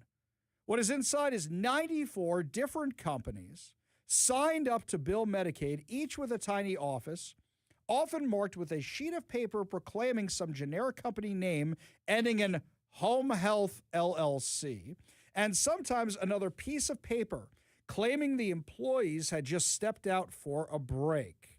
Yeah, they just never come back. The building alone billed taxpayers $66 million in the span of a few years, according to the records obtained by the Daily Wire. The owner of Columbus Home Healthcare Company, pick anyone at random, And look him up in public records. You are likely to go down endless rabbit hole, years of unpaid taxes and debts, sometimes criminal records, an astonishing number of LLCs created in other industries, as if the millions they make from Medicaid are just a side gig. He says he went down some of those rabbit holes, and he says that what's coming up in the next few days is a politician who founded an $11 million home health care company that he appeared to run part-time without even mentioning it in his political biography, who funded his campaign with donations from the home health care owner. A woman who reinvented her janitorial LLC as a health provider, then billed Medicaid nearly $100,000 the first month. A landlord who bought airplanes after renting space to hundreds of home health care companies that billed Medicaid $250 million. $1 million Medicaid business owned by a couple with repeated fraud, violence, and theft convictions. A man who went to prison for Medicaid fraud, who told the government he was too broke to pay restitution, while his neighbors and associates preside over a poverty program empire.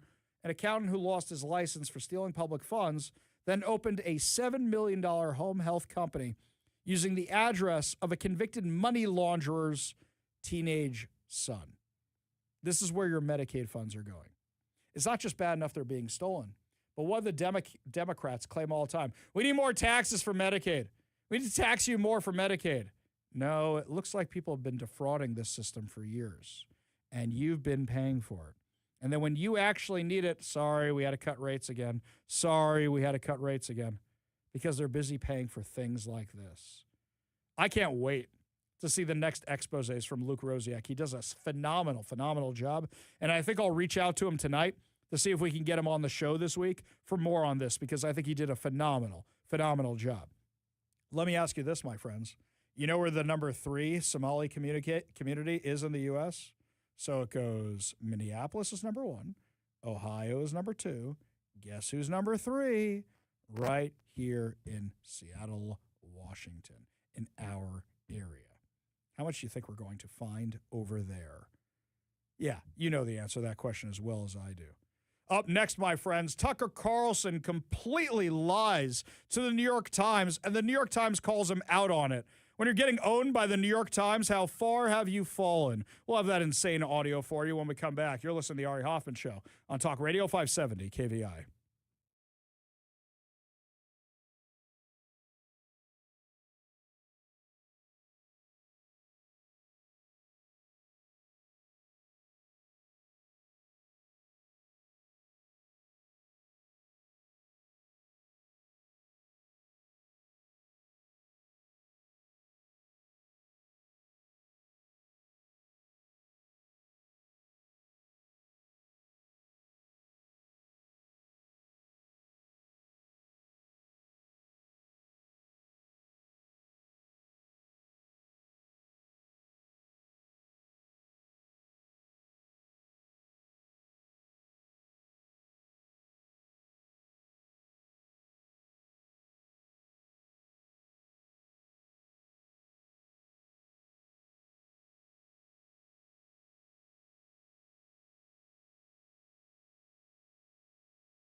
I'm kind of proud to say that I never liked Tucker Carlson. I never trust a man in a bow tie.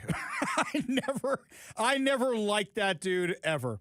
And one of my first jobs in media when I was starting out with the Post Millennial was every night they would have me do transcripts of Tucker Carlson's opening monologue. And this is before we had good transcription software like we have now.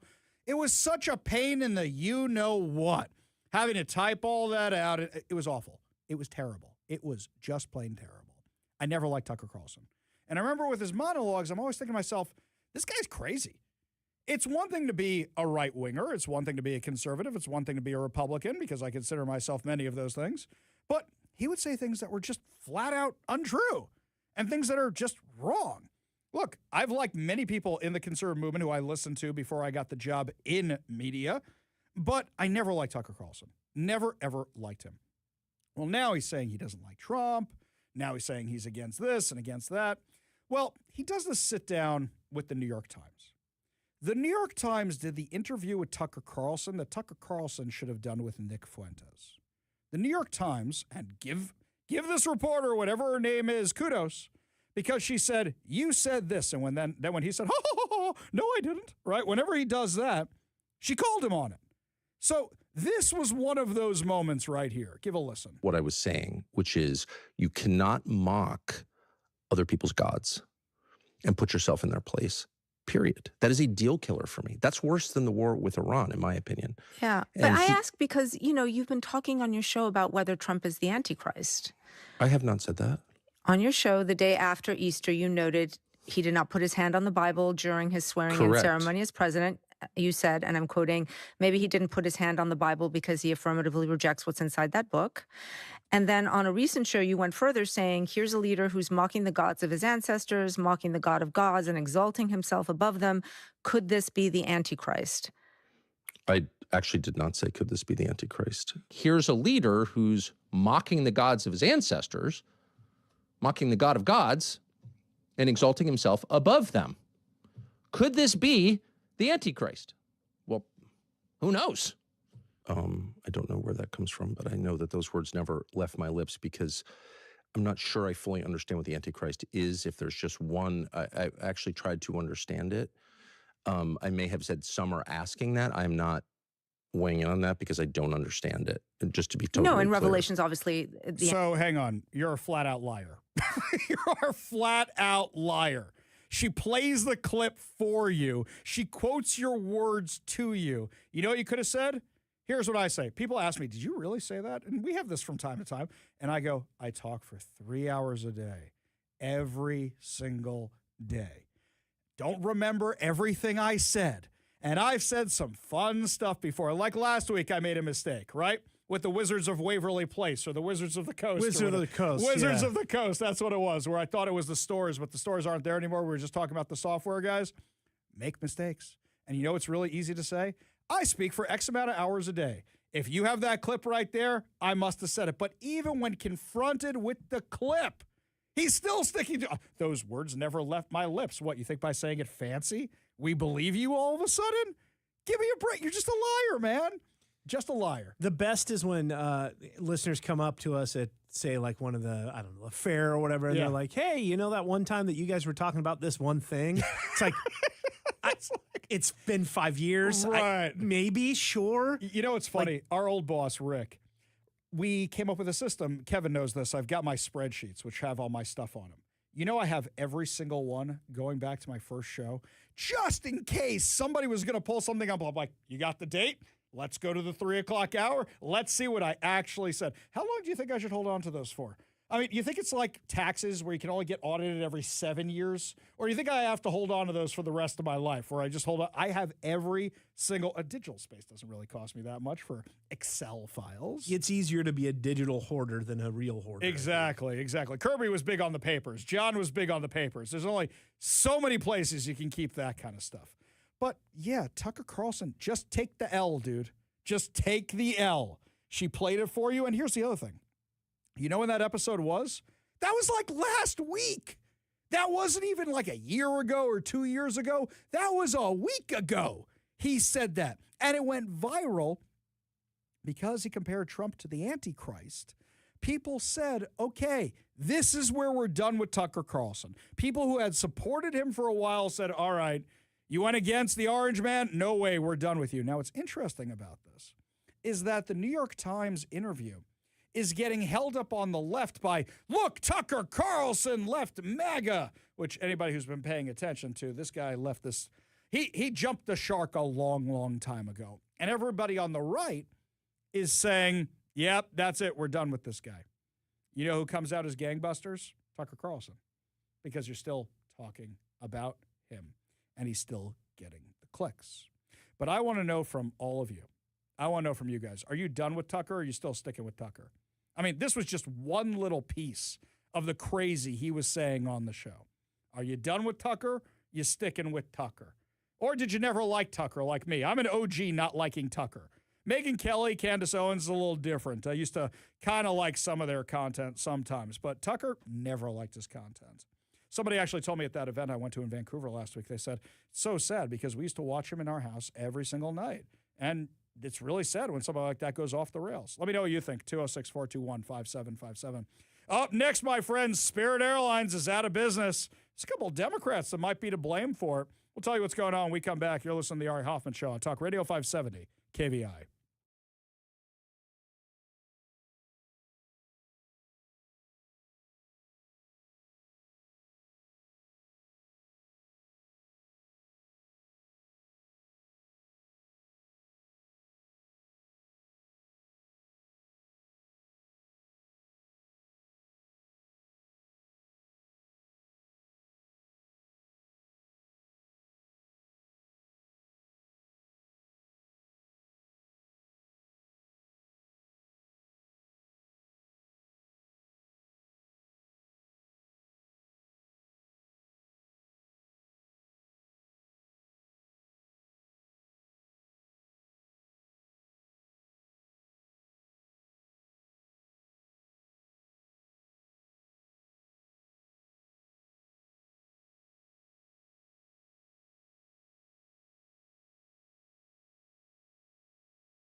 Welcome to the Ari Hoffman Show's final hour free for all. Your calls, your texts, your thoughts, your stories, streaming live at KVI.com and the KVI app.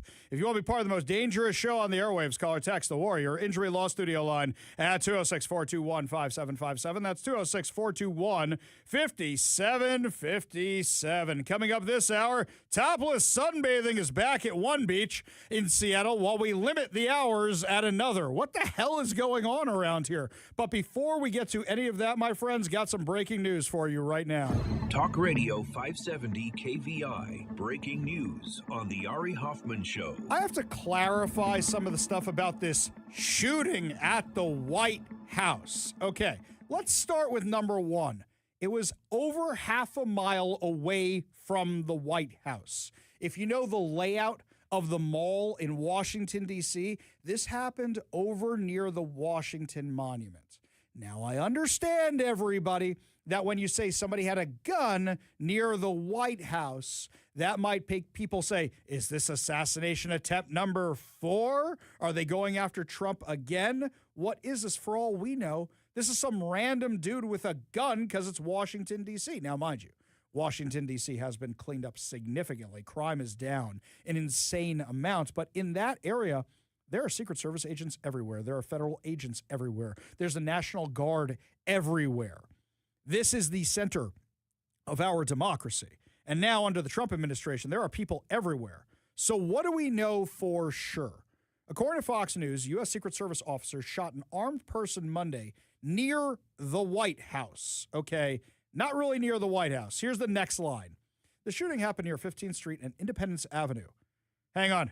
Isn't the White House on Pennsylvania Avenue? Oh, this must be the next block over, right? No, it's half a mile from the White House and close to the Washington Monument. Secret Service Uniformed Division officers engaged the individual after the person pulled a gun. In a press conference, Secret Service Deputy Director Matt Quinn said that a juvenile bystander was struck by the suspect. The child who was struck did not sustain any life-threatening injuries, but is receiving treatment at the hospital. Was this a kid on a field trip? Was this a kid who was there with his family? Was this a kid at a park? We don't know. Quinn said the confrontation began after trained surveillance personnel spotted a visual print of a weapon. Okay, here's what this means. I know a lot of you are thinking, okay, it's like in True Lies when Schwarzenegger and Tom Arnold are walking through that tunnel and you just see the x-rays and you see the gun on them. No, it can mean that if they had a system to do that, or it can mean when somebody's wearing a gun, you can tell because their clothing bulges in a different spot and the way they walk is a little different. You can tell. So Quinn said, my understanding is they observed a print. They are trained surveillance detection personnel out there every day looking for just that. And they observed a visual print of a firearm, which means they saw a guy had a bulge in his pocket. He wasn't just happy to see them. So what they did was they said, hey, is that a gun in your pocket? Upon making contact, that individual fled briefly on foot, withdrew a firearm, and fired in the direction of our agents and officers. They returned fire and engaged. So this is not an assassination attempt that we know of yet. Now, Quinn confirmed that Vice President J.D. Vance's motorcade had driven by the area not long before the shooting, but said it was unrelated. Okay, so he's not trying to kill Vance. When asked if the suspect was targeting President Trump in light of the recent attack at the White House Correspondents' Dinner, Quinn said he would not speculate. He said, I can't say. I'm not going to guess on that. I can tell you that every time we're patrolling this area, in every site, we do 24/7 hardcore. Whether or not it was directed at the president or not, I don't know, but I will find out. Now, one of the reasons you want to keep this area safe is it's massively, massively attended by tourists. Plus, also, this is relatively new, or at least I shouldn't say new. It's come back. It's made a resurgence. So in the 1960s, you had people out there all the time. In the 1970s, you had people out there all the time. When I was growing up as a kid, they really cleaned up a lot of Washington, D.C., and there weren't a lot of protesters in the 80s and 90s out on the mall. There were a few, but there weren't really a lot. Like, they had really cleaned up the city. Now they're back with a vengeance. So you don't know who's out there. Plus, there's a lot of monuments. There's a lot of hidden alcoves. There's a lot of corners. You got to be checking it out all the time. And all these monuments are open. You can just walk into any one of them. You know my favorite time to go to the monuments? Okay, for those of you who have done D.C. before, this is my father's hack. This is what you do.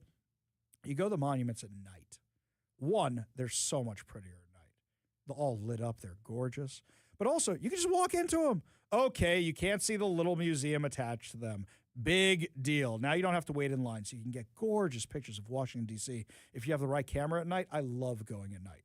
The only time to go during the day is if you're there when the cherry blossoms are out in, like, let's say March, maybe early April. Then you can get some good stuff during the daytime. But otherwise, go at night. It's so much prettier. Anyway, the suspect was believed to be alive and taken to a hospital. The situation appeared to be contained quickly. No immediate indication of a broader threat. So, for all we know, this guy's a drug dealer. For all we know, it's a homeless guy.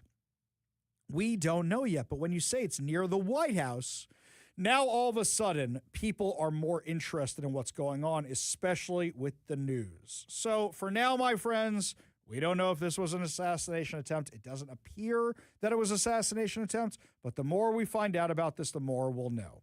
It could have just been a guy with a gun who had it, doesn't have a concealed weapons permit because he's got the gun illegally or something, was walking around with it, and then he knows what's going to happen. If the Secret Service agents say, sir, can we talk to you for a second? And, hey, show us the concealed carry permit for the gun. I don't know the laws in Washington, D.C. I don't think you could do concealed carry in Washington, D.C. I have to double-check that. I don't want to be wrong about that. But not every state has the same law as we do. I'm pretty sure, actually, they don't have concealed carry in Washington, D.C. I have to check, though. So, anywho, of course, they're going to check it out. And person was probably up to no good no matter what it was, and that's what they wanted to do about it. So, even though they say it's a shooting near the White House, not that near the White House, okay? That's like saying, there's a shooting in downtown Seattle. Well, it was really in Capitol Hill, but that's pretty close to downtown Seattle, right? Just go up and over I-5 and you're there. Yeah, not really exactly the same thing. Meanwhile, Spirit Airlines officially shut down operations over the weekend, and everybody saw this coming. We had a whole discussion on Friday about Spirit Airlines and what an awful customer service experience it was. However, Spirit Airlines could have been saved. Could have been saved during the Biden administration. Sean Duffy was being asked about this. Our Secretary of the Department of Transportation was being asked about this over the weekend. Here's what he said. Between JetBlue and Spirit. And Joe Biden and Pete Buttigieg, along with the Biden DOJ, decided that they did not want that merger to take place. And at the time, the Biden and Buttigieg DOJ bragged and said, as they canceled the option for this merger, that this was a victory for U.S. travelers who deserve lower prices and better choices. Now, many at the time said this was a disaster. This merger should have been allowed. And this today would indicate this is not better for travelers. This is not better for pricing. This is not better for competition. Actually, it's worse. We had an airline go down because the markets were trying to allow two airlines to merge, make them stronger, and offer more competition for the American consumer. Also, Elizabeth Warren at the time cheered the blocking of the merger, saying that this was a Biden win for flyers. So, again, I think it's important that we always look with a keen eye when airlines want to merge.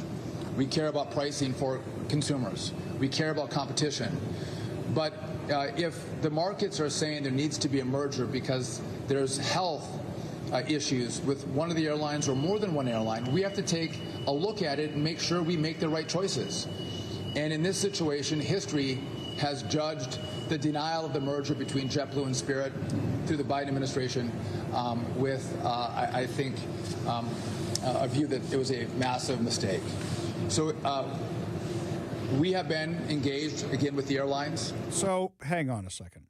What exactly was the proposal between JetBlue and Spirit? A lot of people weren't even paying attention at the time. Here's Fox News. Let's take a look back at that merger with JetBlue that could have saved Spirit Airlines. You go back to the merger. The merger itself was $1 billion per year in consumer savings, 10,000 new direct jobs by 2026, and 1,000 daily flights to 145 plus destinations. Remember, Spirit, along with JetBlue, are the low-cost airlines, not the big ones like American, United, Southwest, and Delta. So you look back in the history. So in 2023, Biden administration sued to block that nearly $4 billion merger 2024, the federal judge blocked it. The Biden administration brought that lawsuit. It caused Spirit not once, but twice to file for bankruptcy in 2024, in 2025. Then, of course, what we saw play out yesterday, 277 flights canceled, boom, drop 17,000 jobs. 17,000 workers are out of a job today, could push fares up by $100. Okay, so it's not cheaper, and now there's less options, and now a lot of people are out of work. Now, mind you, you heard it from KVI News at the top of the hour that KVI News was talking about how JetBlue is doing some of the routes. What happens when airlines merge? Hey, anybody fly TWA recently? How about Pan Am? Anybody fly any? Where's ValueJet? Haven't heard from those guys in a while. Sometimes airlines go out of business, sometimes airlines close, and sometimes they merge. In this case, JetBlue has a better reputation than Spirit Airlines. But Spirit Airlines had some routes that JetBlue didn't have. So JetBlue figured, okay, we can take on the crazy. We can handle the fistfights and all the other stuff of Spirit Airlines. We can make them more JetBlue. We can make people behave, but we'll pick up these routes that we don't have right now. We'll get some airplanes a little cheaper because they're used. We'll get some staff. Now, mind you, I think that if JetBlue is smart, and it looks like they are already, they're already saying they're going to do these routes. They probably want to do them already. They'll probably hire a lot of the people from Spirit Airlines, and they'll probably buy their airplanes for pennies on the dollar. So for all we know, JetBlue is about to come out ahead of all this. But do you remember what Pete Buttigieg, the worst Secretary of Transportation we ever had? Do you remember what he said during all this in 2023? Our department, the Department of Transportation, has generally not gotten involved in these merger cases, but that's changing today. It is so important to make sure that passengers have choices, that they have access to low fares, that they have access to competition, and yet we've seen less and less and less of that competition over the years. We are taking a step that, again, is unusual in terms of recent years, but we think is the right thing to do, supporting the DOJ's lawsuit and independently using our own authorities, which are a little bit different from the DOJ, starting our own investigation and taking other actions. Wrong again, Pete. Wrong again. Here was Pete Buttigieg defending this against Burgess Owens. They were having a discussion at a hearing. Here's him failing to defend this. My constituents and American people stand for the benefit of free market competition. More flights and more options means lower prices and better service. Mr. Secretary, I am increasingly concerned by your department's actions that result in protecting 80% of market share among the 4 U.S. carriers. Do you believe that maintaining the status quo is a result of your opposition to the JetBlue-Spirit merger? Well, if we want competition, then we have to have fidelity to our watchdog role when it comes to mergers. After all, by definition. Okay, stop right there for a second. Stop right there. You're not going to have an option anymore. Spirit had already declared bankruptcy once. It was going to declare bankruptcy again. If they were going to close, then that would be less options. Right away, anybody who has a fundamental, basic understanding of economics would realize this. That's why they were doing the merger. But Pete Buttigieg and the rest of the Biden administration were against this. Man, did that guy not? Is there anything he didn't screw up? Anything at all? Let's listen to the rest of his nonsense and Representative Burgess Owens calling him out for it. A merger means that there will be fewer competitors than there were before the merger. I could not concur with the description of this as a novel regulatory. Yes. Can I just ask a quick question? You're saying that we have 4 major carriers that represent 80% of the traffic, and adding another one would stop competition? By definition, a merger doesn't add a company, it removes it. By definition, a merger also gives the 4 a competition that they don't have presently of 80%. So our role is to make sure that there is more competition, not less, and we will only act to prevent a merger if there is a determination that a merger would harm competition. Okay, so let me ask, so in other words, we have 4 major airlines representing 80% of the traffic, and you're saying another competition would be what? Would not be competition? I'm trying to understand the math, because think of it in terms of add another carrier, national carrier. You're taking give more competition to the 4 that right now. My point is taking two airlines and turning them into one could mean less competition. We're talking about the smaller. How can they compete with the policies you're now looking at? How will you allow them to compete in this market? So here's the thing. I think they're talking at cross purposes. Because one, you guys know that there's certain people who fly the higher end airlines. There's people who look for the cheaper airlines. Well, the cheaper airline was about to go away. Spirit Airlines was about to go away. But what it could do is if Spirit combined with JetBlue, it would be bigger and now be able to compete with the big boys. So now JetBlue is punching above their weight class and able to compete with Delta and American and United and the other airlines. Whereas beforehand, they weren't able to do that. And what Pete Buttigieg is saying, well, if you consolidate these airlines, you lose competition. But what Pete Buttigieg was not recognizing was the fact that if Spirit goes out of business, you have less competition. You know how much money a lot of these airlines made over the weekend because they were charging up the wazoo for the people from Spirit Airlines who were trapped and had to go somewhere. Yeah, I know they were giving discounts, but they're not really discounts. You know what it's like to buy a same-day ticket if you've ever had to do it before? This was preventable. This was predictable. Now, Pete Buttigieg is the one who's getting all the criticism for this, but he's not alone. The other one who did this is Elizabeth Warren. Secretary Scott Bessent called her out for it over the weekend. Sure, Maria. So this is just more of the mess we inherited from the Biden administration.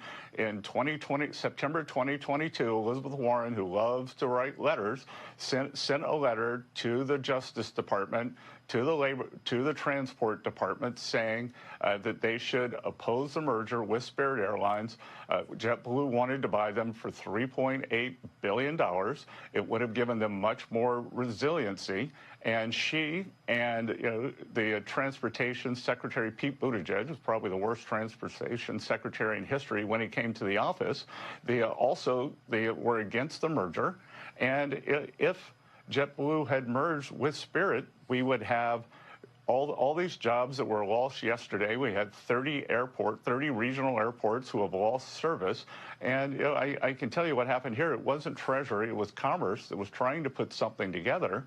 But the reason we were here was because the Biden administration opposed the merger. We shouldn't have been here in the first place. I don't know if you noticed this, but over the weekend, the Trump administration didn't get the blame for this. They really didn't, because they were trying to fix this. And what they were trying to do was make that deal come back to life, resurrect that deal from the dead between JetBlue and Spirit. And JetBlue is probably thinking at that point, guys, why would we spend that kind of money when now we can just wait for them to go bankrupt? We'll pick up their routes. We'll pick up their staff. We'll pick up their airplanes for pennies on the dollar. Why should we drop $3.5 billion? It's not a few years ago anymore. We've got different issues. Now, you saw the left trying to make this about gas prices. Elizabeth Warren and Pete Buttigieg were trying to claim this was about gas prices. I don't see any other airlines closing. But here's something else. If you're going to try and make this about gas prices, that means you have to ignore the two previous bankruptcies and the terrible reputation which everybody knows that Spirit Airlines had. When people hear Spirit Airlines went out of business, they were making more jokes about it than anything else. In fact, my favorite one was a meme I saw today. I don't know if it was the Babylon Bee or somebody else, but it's Elizabeth Warren holding the cockpit of a Spirit Airlines, and it goes, Pocahontas finally gets her scalp. Come on. All right. Come on. That was funny. At the end of the day, this was avoidable. This was preventable.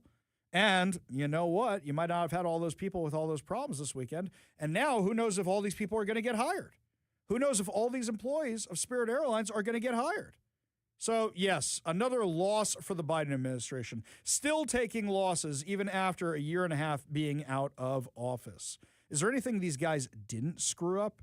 Speaking of people who screw up a lot, in Seattle, Washington, one beach is going fully topless, another one is closing early. Seems like there's some inconsistency in our policies around here. We'll give you all the details when we come back. You're listening to the Ari Hoffman Show on Talk Radio 570 KVI.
Welcome back to the Ari Hoffman Show. I understand there was a little technical problem with our contest over at the website. Don't worry, my friends. It is now fully operational, like this fully armed battle station here on Star Wars Day. So our red, white, and win contest is going on at KVI.com right now, where you get to pick your ticket. You get a chance to enter to win 2 tickets to one of the following shows: Lionel Richie with Earth, Wind, and Fire, Santana with the Doobie Brothers, and Toto featuring Christopher Cross and the Romantics. Now, these tickets are for sale right now at livenation.com, but you get the chance to win them. And you can only win them over at the website over at kvi.com. So head on over there right now for your chance to win. Lots of feedback on the question I asked earlier about Tucker Carlson. This one here from the 360, I never liked what Tucker has ever said and wondered why he could go to the White House. Yeah, I kind of had those concerns too, especially at the RNC when he was already kind of going off the deep end. And I looked down and there he is sitting with Trump. I'm like, interesting move. Not one I would have done, but interesting move. This one here from Lee says he's done with Tucker Carlson. This one here from Becky says, I never really knew anything about Tucker Carlson, except for the bow ties. No, I added the bow ties thing. This one here, Robin Lakewood, says he's done with Tucker, especially that manic laugh. The 253 thinks Tucker Carlson is in the CIA. Was he part of the deep state the whole time? Have him infiltrate Fox News. Is that what it was? This one here from the 360, Tucker is a very dishonest person. Even when caught in a lie, what does he say that helps anybody? Well, it helps Tucker Carlson. Helps him make money. Uh-oh. All right, talking about talk show hosts who say things, then now we're going to have to ask him about it. Kevin's going to like this one. From the 206, didn't John Carlson refer to Tucker as the second most intelligent Carlson in the media? Ask John. Might be a good interview. He probably did back in the day. That sounds like something John would have said. And he was, for a while there, Tucker was the man on Fox for a second. Yeah. I mean, he was pulling big numbers and everybody was watching. And so, like we even discussed here, when he was eventually let go, there was a lot of people that were like, what are they doing? This is a terrible mistake. And I said he's drawing huge numbers, and I said he's going to take those numbers over to social media. Now, what was interesting is what happened afterwards. They replaced Tucker with Sean Hannity, probably to stem the flow. They bring in Jesse Waters. Their numbers went pretty much back to where they were after, I want to say a few weeks, a few months or something like that. It didn't take long at all. It really didn't. It was really very quick. Now, Tucker did have a big audience over on social media. But now the question is that audience bots? Is that audience real people? It's a big audience. It is a huge audience over there. I myself said I think he's going to do big numbers on social media, and he does, and he still does, for that matter. But it didn't look like it hurt Fox that much. No. The problem with that stuff is going on his own like he did. Mm-hmm. And remember how much of a big deal it was when he was doing his first quote-unquote show back. Right, because he was technically violating his contract. There was drama over that. Yeah, and he was like in his basement of his house, all this stuff, and so everyone was kind of a little underwhelmed. But then the problem with this stuff is you get to see instantly what hits, what gets the most clicks, what instantly people respond to, and sometimes it's tempting to just boy, that was some crazy stuff that we talked about, but boy, they seem to love it. Therefore, our advertisers seem to love it as well because of all the clicks. And so let's talk about this crazy nonsense more because it's getting the views, it's getting the clicks. And that's exactly what he did. I mean, at the beginning, I remember he had his home set for Fox. And what's funny was you could tell it was the home set. It was just turned sideways or something, so you wouldn't see all the Fox stuff was still there. But now he's got his own thing. And yeah, a lot of people didn't follow him over there. He created a new audience, a lot of people, because it was everybody's parents and grandparents who were watching Tucker on Fox. And those people did not necessarily go over to streaming. This new, bigger audience that goes, oh, he got canceled. What's he going to say? It's controversial. Let's check it out. They went over there. The people who saw his clips from Fox went over there with him, but it wasn't everybody's grandparents. No. I think, actually, you and Mike were saying that at the time. They go, you think Grandma and Grandpa Kent, Ma and Pa Kent, are going to go over to Twitter to follow him? Yeah, I think he was talking about his aunt, and he asked her, and she's like, well, he's not on Fox. Right, so I'm not going to watch him anymore. Because it's about ease. You just leave whatever you want to watch or listen to on, right? Exactly. And so that's why it's like, oh, you're asking me to do this many more steps to go find it and break up my routine? No, thank you. Right, and that's why the ratings didn't really change that much. They really didn't. Anyway, switching gears over to things that happened here in Washington, a King County judge has ruled that topless sunbathing is allowed throughout Denny Blaine Park, adding a new development, according to Fox News, to an ongoing legal dispute over conditions at the Seattle Waterfront Park. In order signed May 1st, the court granted a motion from Friends of Denny Blaine clarifying that the city's abatement plan does not prohibit toplessness in areas marked as clothing required.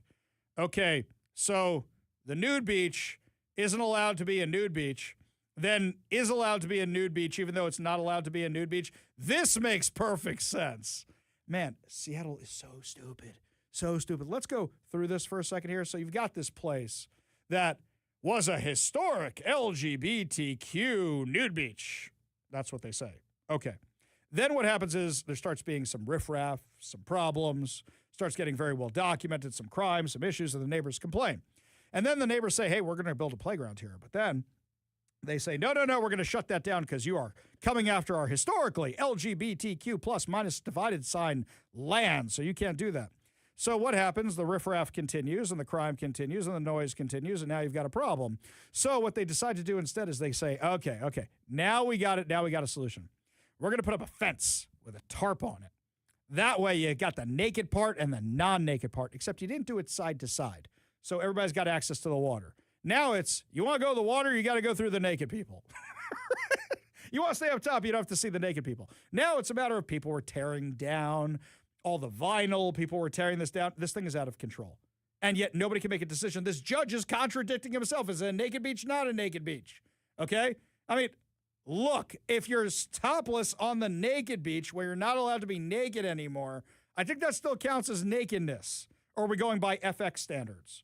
I don't know how this works anymore. You know, like cable TV, we're going by the TNT, and now you're allowed to say F or whatever it is. Right. Or I would say more closely that it's European standards. Oh, I see. Right? We want to be like the Europeans now. Well, I'm just saying, if you go on a beach, and I've been on several beaches over there, you'll be taken aback when you see a lady with things out. But then you realize very quickly, and you look around and you go, oh yeah, no one even cares because it's Europe, because that's how they do things here. Yeah, and then you just kind of go, oh, and then you go about your day. Yeah, it's not like those were not our issues here in Seattle.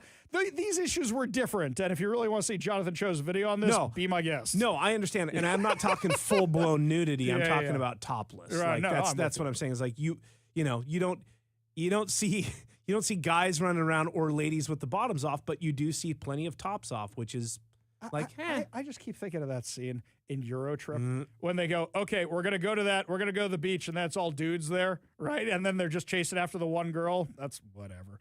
Dirty movie. Don't watch it. Bad for your kids. We go to the Warrior Injury Law studio line. Take a call from Stilgar in Bellevue. Stilgar, what's up, man? Oh, well, first of all, it's a gorgeous day. Holy cow. It is. Don't let other people know that this is what happens out here. So, Tucker was really, I liked him okay when he was on Fox, but what really annoyed me was that he would get somebody on who was, on the other, and then he would intentionally misrepresent what they were saying, and then argue against that, the whole straw man thing, and it made me realize that he really isn't all that smart.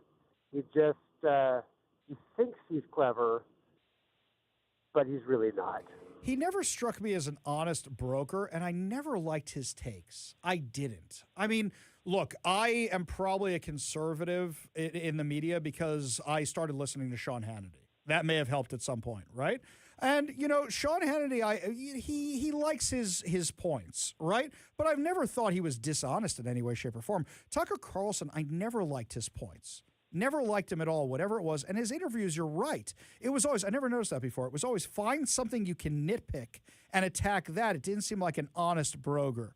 Good point, Stilgar. Appreciate the call. Appreciate you being part of the show. You want to be part of the show, you give us a call or a text at 206-421-5757. That's 206-421-5757. Elaine says, used to watch him, but not anymore. He's a hateful anti-Semite, and so is crazy Candace Owens. Yes, that kind of seems like the theme now. Lots more to discuss as the show continues. Big news locally. Washington State Supreme Court makes a decision regarding the income tax. We'll be talking with Brian Haywood when we come back. You're listening to the Ari Hoffman Show on Talk Radio 570 KVI.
Earlier today, a decision came down from the Washington State Supreme Court regarding the challenge from Let's Go Washington to the emergency clause that was allowing Turd Ferguson and crew to bypass the referendum process, which is a lot easier to do, and impose the income tax. And then you would have to do an initiative to repeal the income tax. The difference is a referendum takes a lot less signatures. It also bypasses the Attorney General's office, so they can't do all the shenanigans with the title and such. Immediately when this happened, I called our friend Brian Haywood from Let's Go Washington and said, could you come on the show? A lot of you missed the interview we did earlier in the show, so we decided to replay it again now because so many of you have so many questions. Don't worry, this will go to initiative. We will need your help getting signatures. But here's the interview I did a little bit earlier today with Brian Haywood about what the status of all this is, including the income tax right now. I wish we were celebrating a victory, but we live in Washington State when it comes to Supreme Court. So here we are. Yes, exactly right. So let me make sure I got this right. Basically, what you guys were challenging was the fact that, once again, there's a kind of emergency clause on this, even though the income tax doesn't go into effect for a couple years. And that means you can't do a referendum, which is a lot easier than an initiative process. Does that about sum it up? It does. There's some nuance, sort of nuance for nerds, I guess, in the weeds here. The Supreme Court, within the clause, like the emergency clause actually says, here's some emergency things. And in these cases, you can't do the legislature can prevent a referendum. What we've been arguing is that the last piece of that, which is for the necessity of running the state, is included in the emergency. And the court ruled today, basically, no, it doesn't have to be an emergency. They can just decide to do that. So for any reason whatsoever, the legislature can say, we don't want to give voters a right to have a referendum on any tax that we pass. That's essentially what happened today. But there's something really important in what they said. In the wording that the Supreme Court wrote, they said, consistent, I'm going to read this, consistent with the words of the Constitution and our unbroken line of precedent. They basically ruled against us. Now, the reason I think that's super important is because we have, there's a second case, which is the very constitutionality of the income tax itself. And if this court is going to be consistent and hold on to their, as they say, our unbroken line of precedent, there's way more precedent on an income tax being illegal and unconstitutional. Yes. So I think we had a small loss today. I would like to have had the referendum, but I think we had a big win, in my view. The court now has set their own standard by which they should be judging the constitutionality of the income tax. You guys should take a screenshot of that and post that online as soon as possible. We're talking with Let's Go Washington founder Brian Haywood about the decision today. Now, let's make this clear for the audience right now. This still means we can do an initiative, right? That's why on the Let's Go Washington website, people can request those initiative sheets, right? Yes, correct. Okay. We need people to we're going through the process. We're working through, within the next week or so, I'll have an answer for you whether we're doing an initiative to the people or to the legislature. I've got initiatives for both in the chamber already being reviewed by the Secretary of State and getting ready to be mulled by the Attorney General's office. But we'll make that decision. We'll be out there. What we want is for people to sign up now, and we'll send them sheets as soon as everything's ready. Right. And as I understand it, the Attorney General gets to write some of the language, which is what they did last time and made it all goofy. I mean, what could they do this time? It's just, should we have an income tax? Should we not have an income tax? End of story. God knows what they're going to do it this time and maybe make you write yes instead of no. Who knows? Yeah, the big thing that they do, there's two places that they can mess with us. One is there's actually three places that we get messed with. One is they can say, this impacts K through. They just lie. This is K through 12 education. It doesn't matter whether it goes to them or not, and that's a hard thing to overcome at the ballot, and they know it, so they do it. Second thing is they can make it super confusing, so people don't know whether they're voting yes to vote no or no to vote yes, or have a Star-Belly Sneak on their stomach or whatever. They can make it confusing, right? Yeah. And then the third thing that's going on, and I think this is sort of a side story, but Bob Ferguson just appointed what's his name? I forgot his last name now. Segal, a guy that's the founder of Pacifica Law, as the new head of the PDC. Wait and a second. The reason is his own lawyers who are donating tons of money to him are now in charge of the PDC where you file complaints against the governor? the very watchdog is Bob Ferguson. The head of the watchdog group is Bob Ferguson's personal lawyer and the founder of Pacifica Law. And the reason I'm bringing Pacifica Law up is that when the Attorney General gives a confusing ballot title, Pacifica Law is the major filer of complaints against those titles, right? They say, no, this title isn't confusing enough. And they're really not doing it for the title, although I'm sure there's some little benefit from that. But they're really doing it so they can delay the process. So they wait, like you have like 5 days to challenge the title once the Attorney General writes it. They wait until the last day on Friday at 4 o'clock, and then they throw their challenge in as a tactic to shorten the number of days you have to gather signatures. So these are the processes we've got in front of us right now. This is crazy, the amount of hoops they're making you jump through. So you guys are ready to deal with this. I mean, they did this to you last time. You successfully got them out there. I think you have a good message this time. It's just a matter of tailoring that message to whatever craziness they come up with for the ballot title and what the language actually says, right? That's right. And I really think this time what we find is if they can really stick it to the millionaires, if that's the story that sticks, they win. I mean, if we just lay it out there, right? People are like, screw it doesn't hurt me, screw them. But if you get people just asking the question, do you think this will come and impact you? Just asking that very question, it switches 60-40, we win. Right? Because people know, everyone knows, Jamie Peterson's out there just lying his teeth off. The pie crust promise, it wasn't anything, I didn't, whatever he's going to say. No one believes them for a second that this is not going to go. Even their own legislators are saying, this is going to definitely expand. So I think that's part of the message. One is that it's coming for you, right?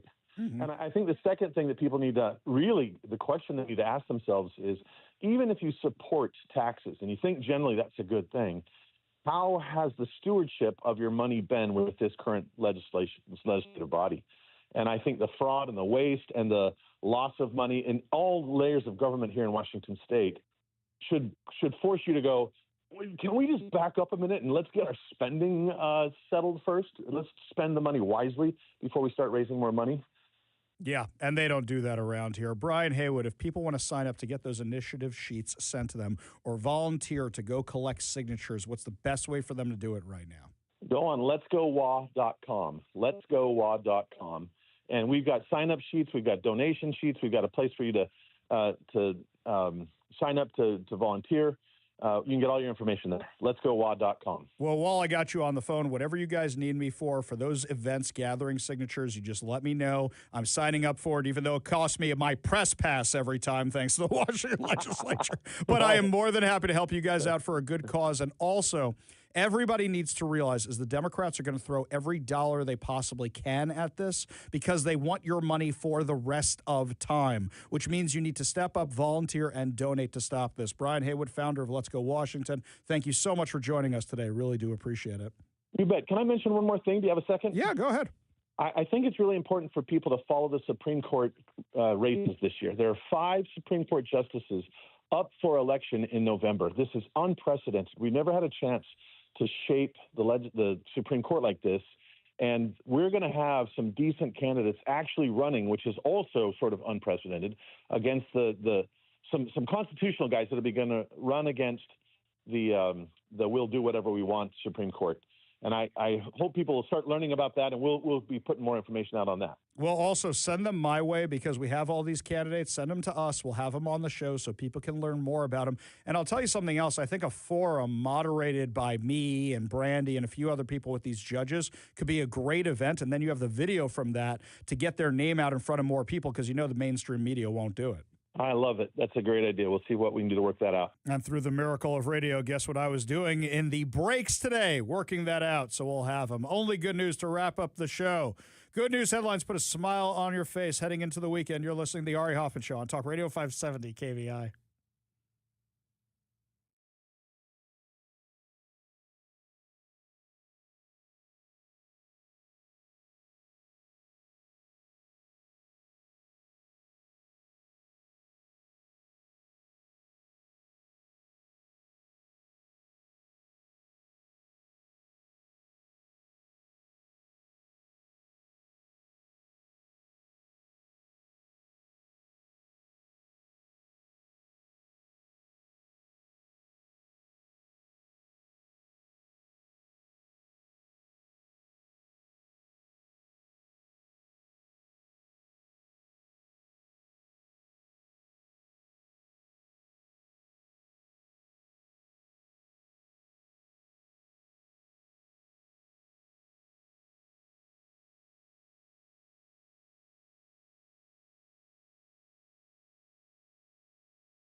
Only good news to wrap up another amazing episode of the Ari Hoffman Show. Not week. I said weekend before. It shows you exactly where my mind's at. It's sunny outside, and all of a sudden I'm thinking about the weekend. You know what I think the problem was? Yesterday I spent all day in the car. Between driving my daughter to volleyball practice and running errands all over the place. I even went to, what is it, Half Price Books? What's that place where you get like $2 for 50 books or whatever? Yeah, sat there for 45 minutes so I could get a grand total of $15.86 for a bag of DVDs. A whole bunch of DVDs I'm never going to watch again, never going to look at again. Yeah, Half Price Books. By the way, the guy before me, they gave him $56. I never heard of anything over $25. Dude before me, $56. Incredible. He probably had some good Criterion Collection stuff, some very rare stuff. Yours is all knuckleheaded nonsense that came out like... Yes. Like, give me one of the movies that you got rid of. What was in there? What was probably like multiple Fast and Furious. No. They've Those got I kept. Those I kept. I kept the Police Academy movies. What did I get rid of? I got rid of like a lot of garbage 90s movies. Yeah. You know, like Passenger 57, things like that. I got rid of some of that. They probably have plenty of those sitting collecting dusts on the rack. That's what it was.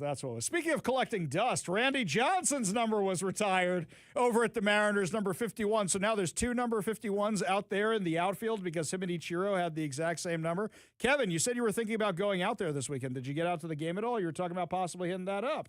Nope. I didn't make it out this weekend. Yeah. I will be there tonight, and I'll be there tomorrow night. So that's a lot of baseball. That's awesome. That is a lot of baseball. I still haven't been to a game yet this season. I'm like kicking myself right now. Tonight is my first one. Okay. So, yeah, I think I'm going out for Father's Day. I think that's when but yesterday I'm driving past the stadium where all these people going, and then I see the Randy Johnson jerseys. I'm like, oh, right, that's today.